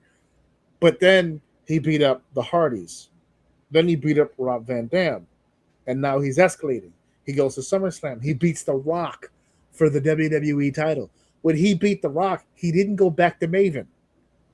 You know who his next program was after The Rock? Taker. There's a fucking transition for you. Oba Femi beat Brock Lesnar, and then they gave him fucking who the fuck was the first champ? Kit Wilson. They gave him a whole rogue gallery of a bunch of who the fucks. So they went, okay, look, you know what? We're trying to really, really make this guy. Call Brock. We got some plans. All right, we'll pay the contract. Some ideas. Come on. We have some ideas. Come on back. Dude, relax. You're being so dramatic. You take shit way too seriously. I'm retired. Yeah. Relax, dude. We're gonna pay you. Yeah, relax, dude. Just come on. You're doing too much, is what it is. You're doing too much. You, dude. Calm down. Take a joke. Come on, SummerSlam. Come on, are we good for SummerSlam, big guy? Come on. Yeah. Hey. You can throw Oba around. We know you. It's a stadium. Minnesota is a stadium with a dome. I know you like domes. I know you like to stay warm. Come on. What was that Rocky? What was it? Rocky Balboa? I think it was, when those promoters were talking to Rocky about possibly fighting another fight, and they threw in. I swear to God, there's no way that line was written for him. The guy was talking to Rocky Balboa. He goes, yeah, it's in Vegas, warm weather. You were always better in warm weather. I'm like, what the fuck are you talking about? He was always better in warm weather. This motherfucker won against the fucking biggest Russian fighter of all time in the fucking frozen tundra of Russia. What the fuck you mean he was better when he was? What the fuck are you talking about? But I can say means if they were in warm weather, you fuck them up even more. Yeah, it wouldn't have gone 12 rounds if it had been warmer. Took me a few rounds to warm up. He said, I wouldn't have got brain damage in warm weather. I'd have fucked him up. So, yeah, I can see this going a lot of different ways. I'm not all that upset that he came back. There's a lot of people, it doesn't mean anything now when he retires. It might. I think the emotion. Yeah, I don't think the emotion will be there when he actually does retire that it was the first time around. But if he's going to continue to use the years that he does have left to get over a new generation of stars, I ain't going to be mad at it either. I don't think there's too many Oba Femis that he'll be losing to throughout the course of the next few years. But the fact that he got this one over, I'm good with it. For sure. So now it's time for the main event, boys and girls. It is now time for the main event of the evening. Every time that last sound effect goes, I feel like my fucking head's about to explode. You did what now? So every time that sound effect plays on that one, it always makes me feel like my head's gonna explode. It's like, my head's gonna blow. I just like the sound effect of like we're gearing up to get. Fair enough. Into the whole deal. So, Listen, it went down this weekend. MVP, most valuable promotions put together, a night of professional MMA fighting. Now, listen, when you texted me on Saturday, you seemed like you were pretty into it. I was having a great time. Okay, so then why are you so down on it now? What happened? Because that, go ahead. But it's just, the way that. Are we getting straight into it? Because you got a whole card here. So are we getting straight into it, or are we talking about something else? We're here to talk about. I do have the card, and for the record, the preliminary card on YouTube I did not see because I did not know. I didn't even know there was. I didn't even know what I didn't even know there was. I didn't know. Yeah. So just really quickly, since we're talking about it, the opening. I'll do the YouTube thing first. Catchweight division, 165 pounds. Brandon Jenkins defeated Chris Avila. Split decision at the end of 3 rounds. Catchweight also catchweight, 130 pounds. Eileen Pereira and Jade Mason Wong. Another split decision. Featherweight, David. Oh, I'm gonna fuck this up. Goyan. Do we even pronounce that first letter? Is it like Goyan? It's good. That sounds okay. Okay, fine. Well, he's the winner by unanimous decision over Albert Morales. The first 3 fights here on YouTube went all the way to the judges. But Jason Jackson from the welterweight division put that shit to a screeching halt by defeating Jefferson Crichton with a knockout punch 20 seconds into the first round. Foreshadowing. And then catchweight, 130 pounds, Adriano Morales defeated Fumi Nakuda. Technical submission, rare naked choke. He got him one. Can you imagine? It's round 3, 4 minutes, 59 seconds. He needed 1 more second to take it to the cards, and he tapped out. So that's a rough night on YouTube. And then, of course, for the main event of the preliminary YouTube welterweight division, Namo Fazil defeated Jake Babian by submission, anaconda choke, 58 seconds in the second round. Now, to the main card. Our opening bout is a heavyweight bout. Robles de Spene, I don't know, defeated Junior Dos Santos, knocked him out. First round, 2 minutes, 59 seconds in a barn burner of a fight. Did see this one. Lightweight, Saladin Parnas. And mind you, I saw these on the weekend and I heard the name 15 times. I still don't fucking know how to pronounce them. Saladin Parnassi defeated Kenneth Cross. TKO punches. That's ref stoppage usually. They just decide to call the fight.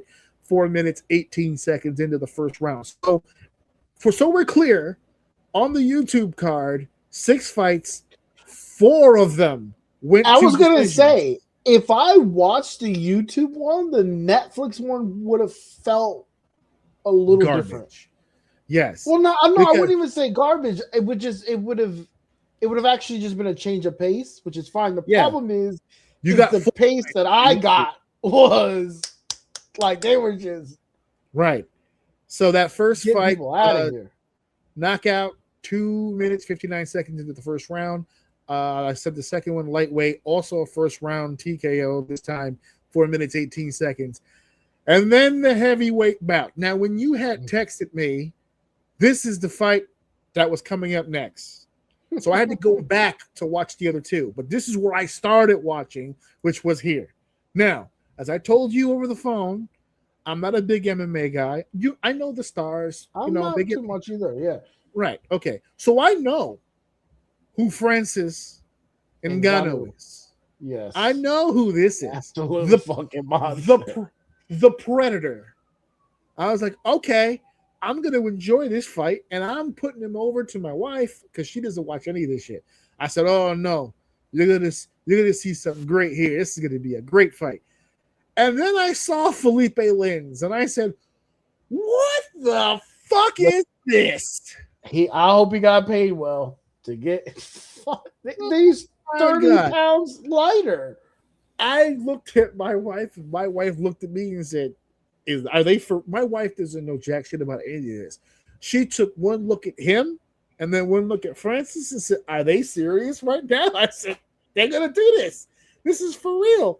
And this fucking guy came out there, and I said, he tried his best, man. What did Gilbert Arenas says? Lunch meat. I was like, what is this? Well, hold on, because for a split second, even Ngannou, I think, kind of said it at the end. For 1 second, one frame, he tapped him. Very little, but it was to the point where I think Ngannou was like, okay, let me take care of this, because if I get made to look like an asshole here. He even said he's a lot tougher than I thought. I think he caught one. And it was like, okay, let me button up here. Let me seal this. Let me stop fucking around with this guy. Before this becomes a fucking problem. And he said, he was like, oh, I heard his side say, what is it? 10 seconds. And he was like, all right, let me finish this. He's like, nah, you're not getting 2 rounds out of me, buddy. You're not surviving 2 rounds. That shit was funny. What a joke of a fight. And I went, oh my God. Now, it was the post-fight that caught my attention, because I did not know that John Jones was in the building. Now, folks, I'm like the video says, I may not know my flowers, but I'm a bitch when I see one. I may not know my MMA, but I know a John Jones when I see it. And I said to myself, no way. They didn't get John Jones to be a part of this event, because I know he's retired, but technically speaking, he owes UFC a few more fights. So even he can be retired and be taken off the books. I don't think legally he's going to be allowed to fight somewhere else. I don't know the specifics on that, but I know if I'm Dana White, if you don't fight for me, you ain't fighting for somebody else. That's just and the guy in the pin, I don't know, the guy in the middle, he said it like 6 times. He's like, oh, get Netflix to buy it out. Get Netflix to get you some lawyers. And he just he's skated right past that shit every single fucking time. Because like, who knows? Be cool, bro. Maybe that's part of the strategy. And he's out here spitting game to everybody like, shut the fuck up, man. Like, come on, man. Settle the fuck down. That's funny. But yeah, so he called out John, and that's fine. That's a fight that I personally would love to see. Old mushroom head Lens over here. Nah, not really, because, and we'll get to it in a second, but if you're telling me how long has he been out? Like, John? Yeah. It's been a minute like now, a couple, like 10 years maybe? Let me find out for you right now. But my point to that, while you look it up real quick, is I don't want to see that match. Like, I mean, do you know how long it would really take him to kind of get his footing back to go up against Ngannou? Would fucking destroy him. Like, he's active right now. John Jones' last fight was November 16th, 2024 at UFC 309, where he defeated... Damn! Oh, wait, 2024. Yeah, 2 years ago. Okay, so it wasn't that bad then. It wasn't that Not bad even 2 years. Never mind. Not even 2 years, because it was November, so it's only been like a year and a half since his last fight. I just don't want to see no shit like the fucking last thing we're about to get to here in a second. So, well, you see, the PTSD is real right now. So, moving on to the fight after. Remember what I just said 2 seconds ago? That rule does still apply. So, imagine my shock and surprise. I'm watching this pay-per-view here. By now, I am very neatly inebriated. So now I'm really into this shit. And you weren't even planning to be into this shit. And let me tell you, because I started drinking during the Ngannou fight. Oh, damn, you didn't waste no time. You did that. You got lit pretty quick. I was already drinking when you texted me. Oh, okay. But then, we got heavier. I went to the store and got more because it's fight night now, right? That's I text up. I said, "You want to watch the fights?" She's like, "Yeah, let's watch the fights." So I said, "Hold on, let me go to the store first." Yeah. We can't watch fights and not drink. Got to get ready. Got to be in it. So I was nice right before this next fight, which was chef's fucking kiss, because it was Nate Diaz and Mike Perry. Now, as I said before, I know a lot of the names. To me, I know Nate Diaz. I know the name. I know the history. I know the resume. I don't know Mike Perry. So I figured to myself, all right, at the very least, I like the way Mike looks. I'll check it out the package. The guy can throw hands. He's a hell of a fighter. I said, this is going to be a good fight. They said bare knuckle. I don't know the guy, but they say he's like a bare knuckle champion. I'm like, all right, this dude is for real. He looks, first of all, he looked bigger than Nate. Like physically, like. But that's like Nate's appeal, right? He looks like a average Joe. Nate looks like someone you should be able to beat up. I think that's why like I love Nate so much, because he just looks like your average guy, but the dude just loves to fight. You know what I mean? Like, he really looks like you should be able to beat anyone. Should be able to beat Nate Diaz up, like his frame and stuff. But the dude's a monster. He's an absolute monster. So I was excited to see him get in there. Yeah. So I concur. The guy. To me, the appeal isn't so much that he can fight; it's the fact that he fucking loves to fucking fight. My god! I've seen people talk shit to him, and he just sitting there looking at him and just goes, "Yes, yes." This is why something else.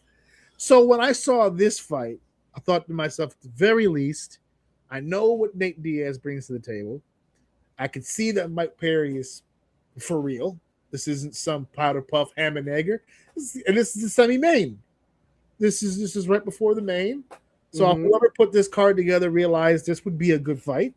So I'm let me tell you something. I'm fucking excited. So I'm watching this fucking fight. And I'm watching. Looks good. The beginning. All right, we're gonna see a fight here. Because remember, the last 3 fights were all first rounders.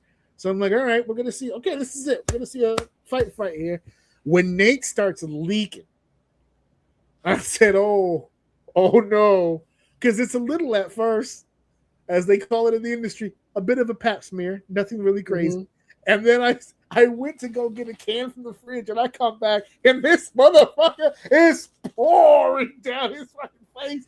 I said, oh no, this is a problem. I said, Nate, get out of there, son. Put your hands up. Jesus Christ.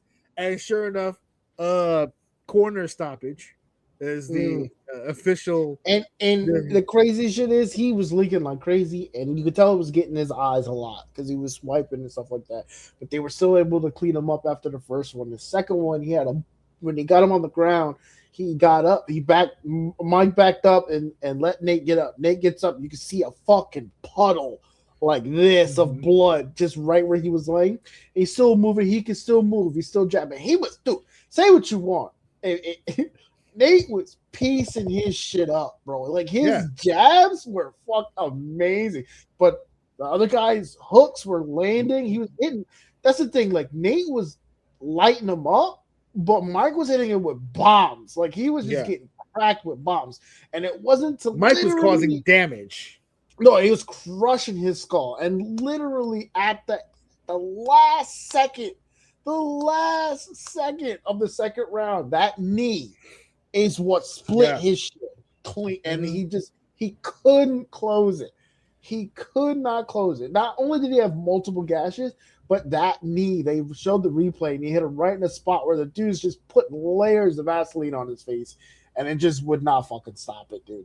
The last second, if he would have went one more round, I think it would have been some type of knockout either way. Even though it did get stopped, and Mike really looked like he was putting pressure on Nate the entire time, I still felt like Nate could have easily won that if it wasn't, not easy, but like it could have definitely went his way if the blood didn't stop the fight. Because although it may look like Nate was getting cracked, Nate was chipping him down with he wobbled a few times. Oh man, I wish that fight didn't get stopped. This one was really fun to watch. Also, Nate's one of those fighters, and like I said, I don't watch a lot of the MMA, but I do have a lot of experience with watching boxing. And I used to make a joke with our grandpa all the time. It was an inside joke that we used to have. If there were some fighters where the blood was just a nuisance, it wasn't necessarily a problem. Like some people, if they get into a fight, they start bleeding, they panic. and they start getting wild. They abandon their strategy and they're freaking out because they're bleeding so bad. Then there's those fighters where they're bleeding and they're, oh, all right, well, that's happening. And they just keep fucking fighting. Nate rubs me as the kind of person, like you said, if it wasn't, Mike caused all that damage. If the knee doesn't split him and the blood literally doesn't pour into his fucking eyes and it's just a cut, Nate's got a shot. Because it's just not going to stop him. You saw him at the end too, right? Like he sliced the fuck up, and he looked like if they would just back everyone get out of the ring, he will keep going right now.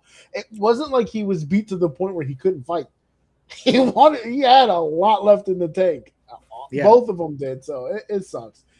It sucks. I don't know the history behind it. I think people I don't know if people they were in a place that loves Nate. I did think it kind of sucked. They like booed the shit out of the guy. I think he was nothing but like sportsman-like and everything like that. It was fucking, I don't know. He kind of like made me feel bad because he was just kind of like, why are you guys booing me?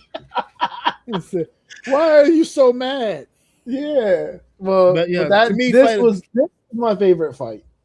Yeah, of the 5, that was by far my favorite fight as well. I didn't get a chance to see the YouTube fights, but of the 5 that I saw, this was definitely one of the better fights.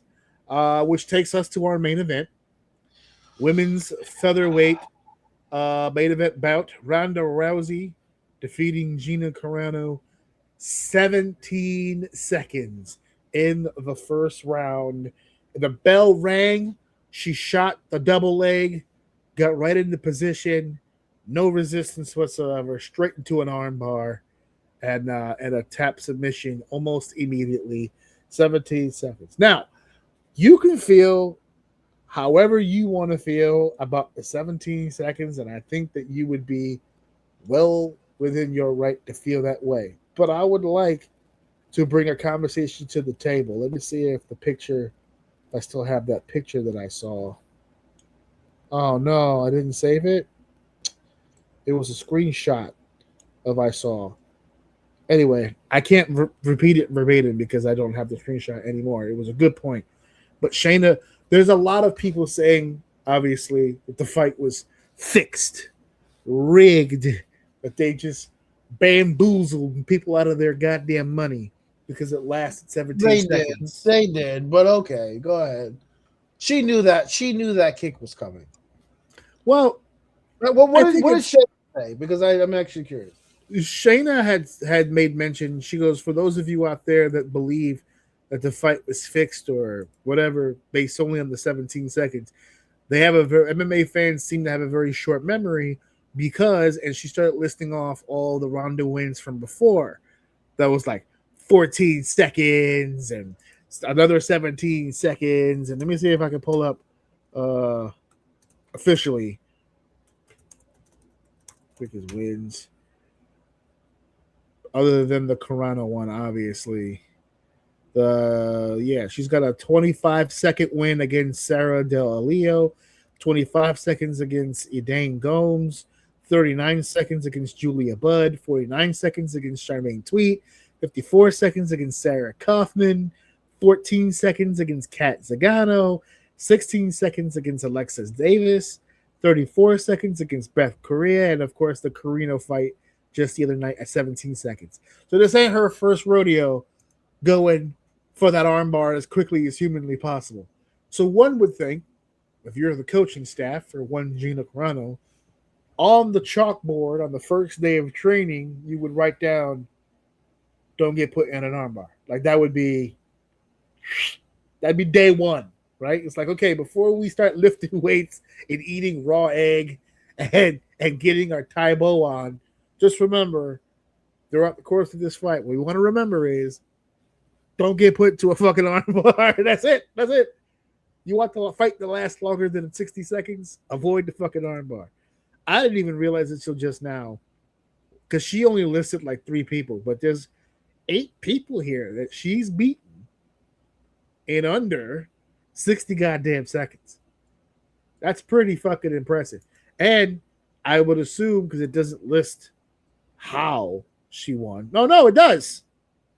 Oh, here. let me run down really quickly. I'm going to go real fast because there's 8 of them. It gives the name, the time, which I gave already, the event, and the method. So here's the method and how she won all those matches. Armbar, armbar, armbar, armbar, armbar, armbar, punches, and punches. There you go. 6 out of 8 of those under 60-second wins was the armbar. And then she beat the shit out of 2 people until it was over. Imagine training for several months to get in the ring with Ronda Rousey and getting eliminated in 16 seconds from punches. That's what beat her. But the rest of them were armbar. So once again, I think we should go to the board.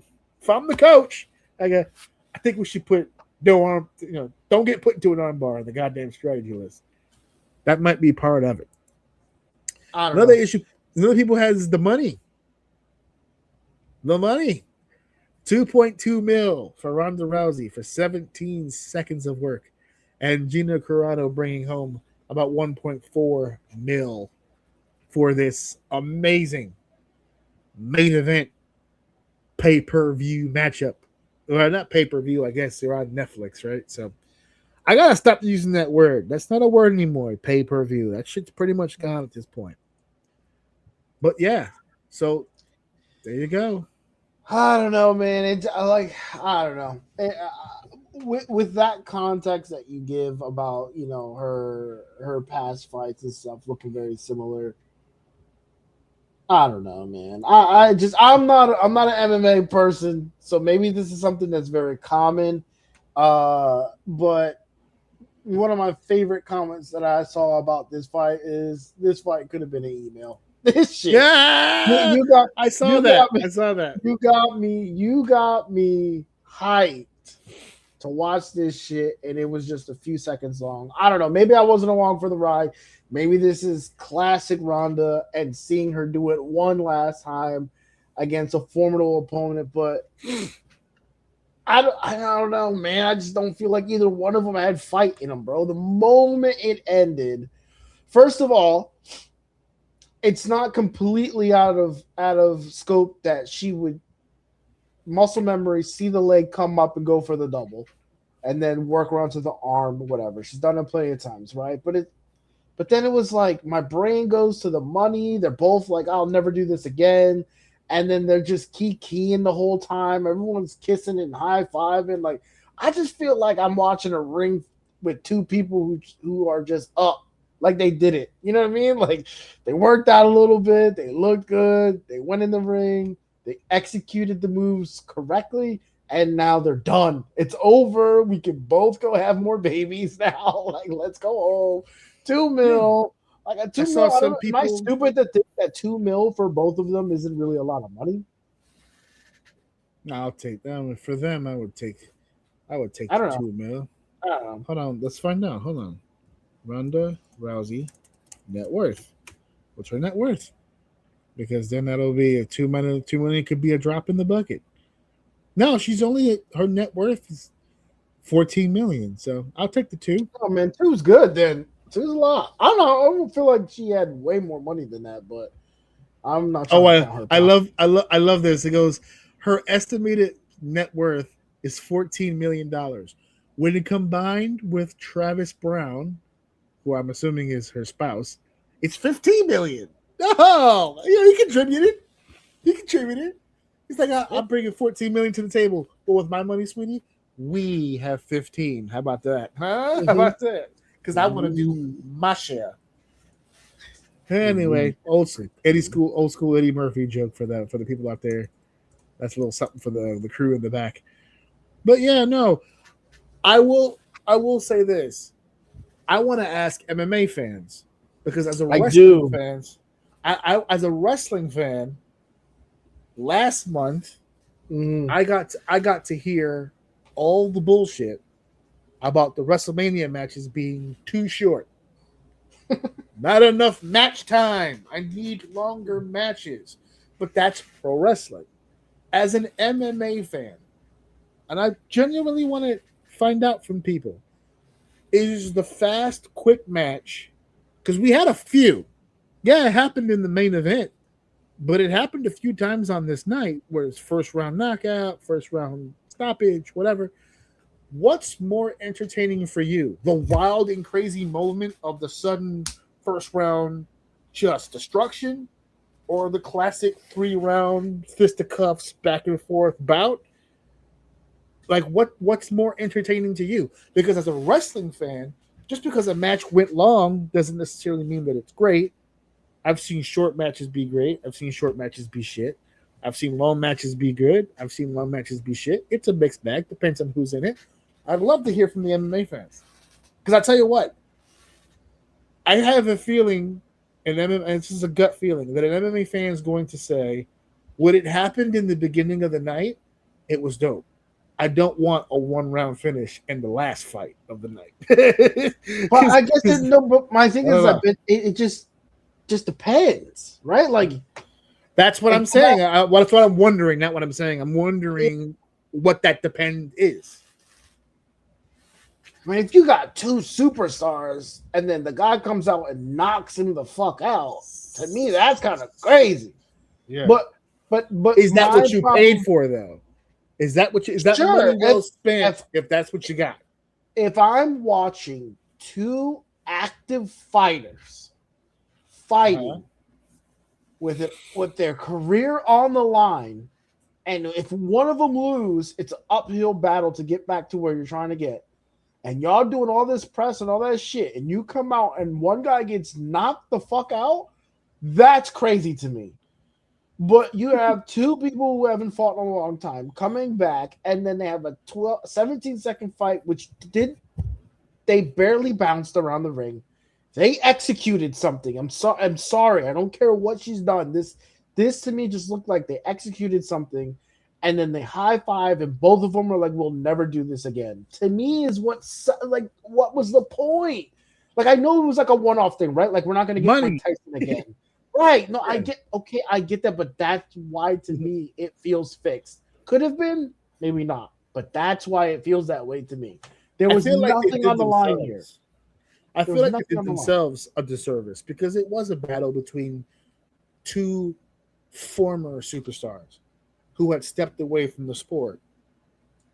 If that would have been the sell, if the sell was, here's 2 of the greatest in-ring fighters of all time, but they've been away for so long, one last grasp at glory inside the octagon, and this is for the that would have been different. There might have been some sympathy towards that, but they didn't bill it as 2 women who haven't performed and haven't fought in a long time. No, their promotional tactic was, here are 2 of the greatest to ever do it for their respective generations, and they're going to give you the dream bout now. It's almost like an insinuation of they're 2 of the best to ever do it, and they're still good. Come watch the fight. So you went and you watched the fight, and you found out what happened. Yuck. Hold on. No. We have something for that now. Hold on a second. Ew. It was ew.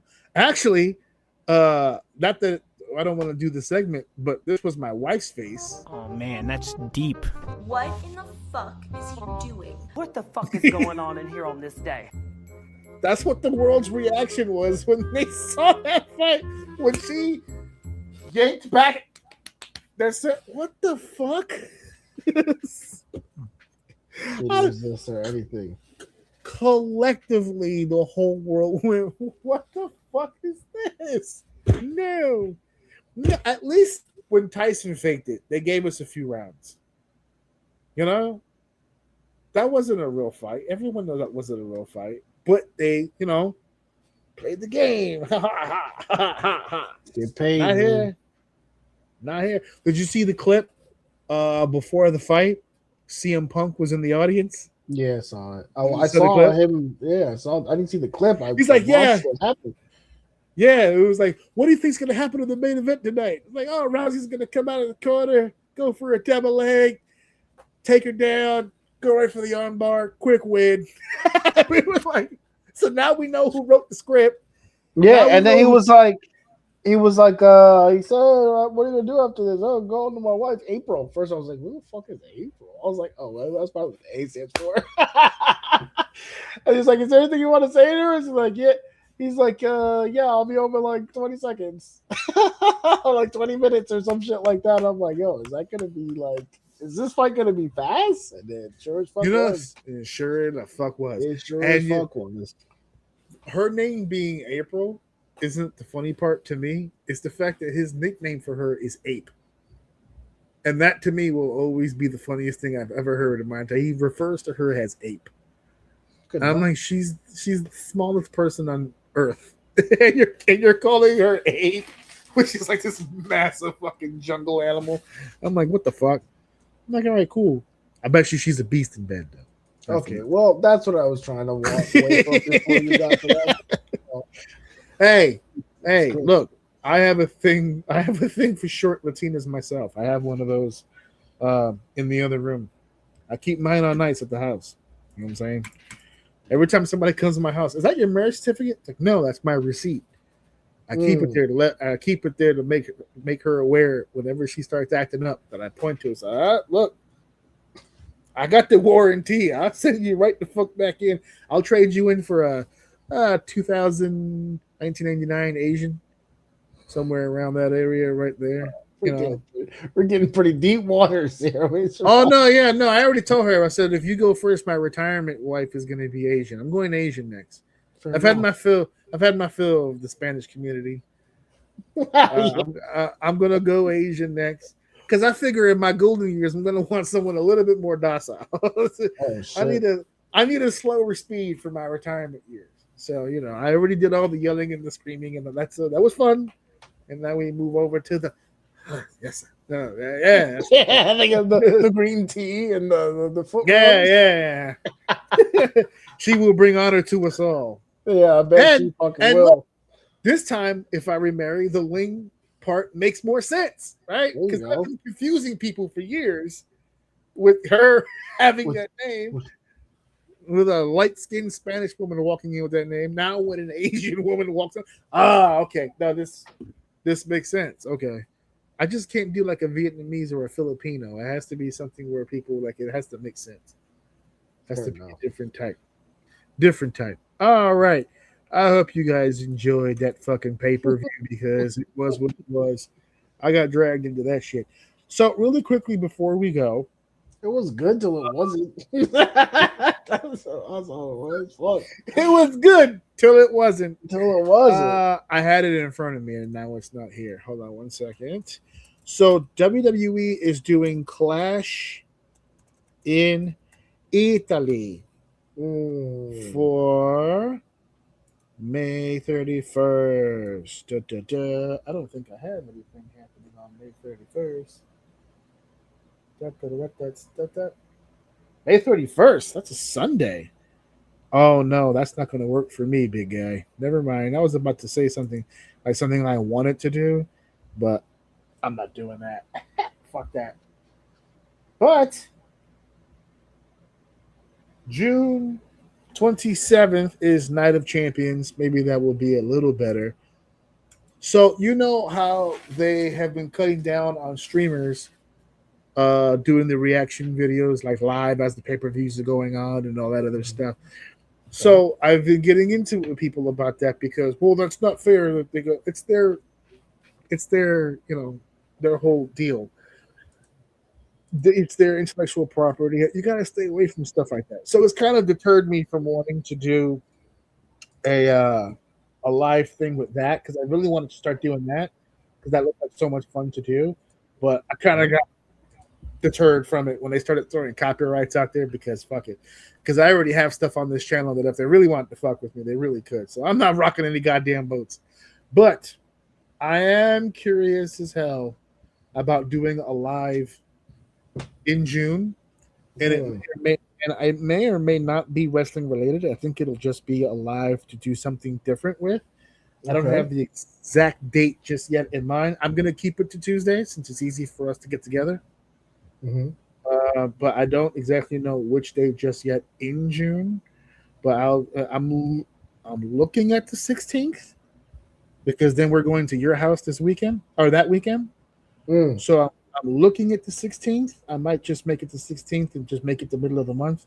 And I don't know what subject matter just yet. I'll have more information next week because my school finally finished, by the way, folks. Nailed it. Still a 4.0. Got the 2 A's. Then my job situation, I just passed all of my observational tests, flying colors, highly effective, and I just got the tooth situation figured out. So for the next week, you up, man, you up. I'm saying for the next week, I'm about to be killing it. But Memorial Day weekend's coming up, and my next set of classes for the summer opens back up. So your boy's back in the trenches. But June 16th, I'm thinking is going to be a live show for us. Just put it out there. I'll make more of an announcement and flyers and promotional material and whatnot. But just throwing it out there because I don't know what we're going to talk about just yet. That's also coming up around, it's the Tuesday before Father's Day as well. So could be some stuff going on with that. So that is the end of the show here. We kept it slim tonight, but that's all right. Thank you for listening. Thank you for downloading. Thank you for sharing it. Of course, thank you guys for enjoying episode 356. We'll see you guys next week. Enjoy. Mic drop. Wait a minute. This is too much. Cooking it like a pro. Wrap it up, everybody. Show's over.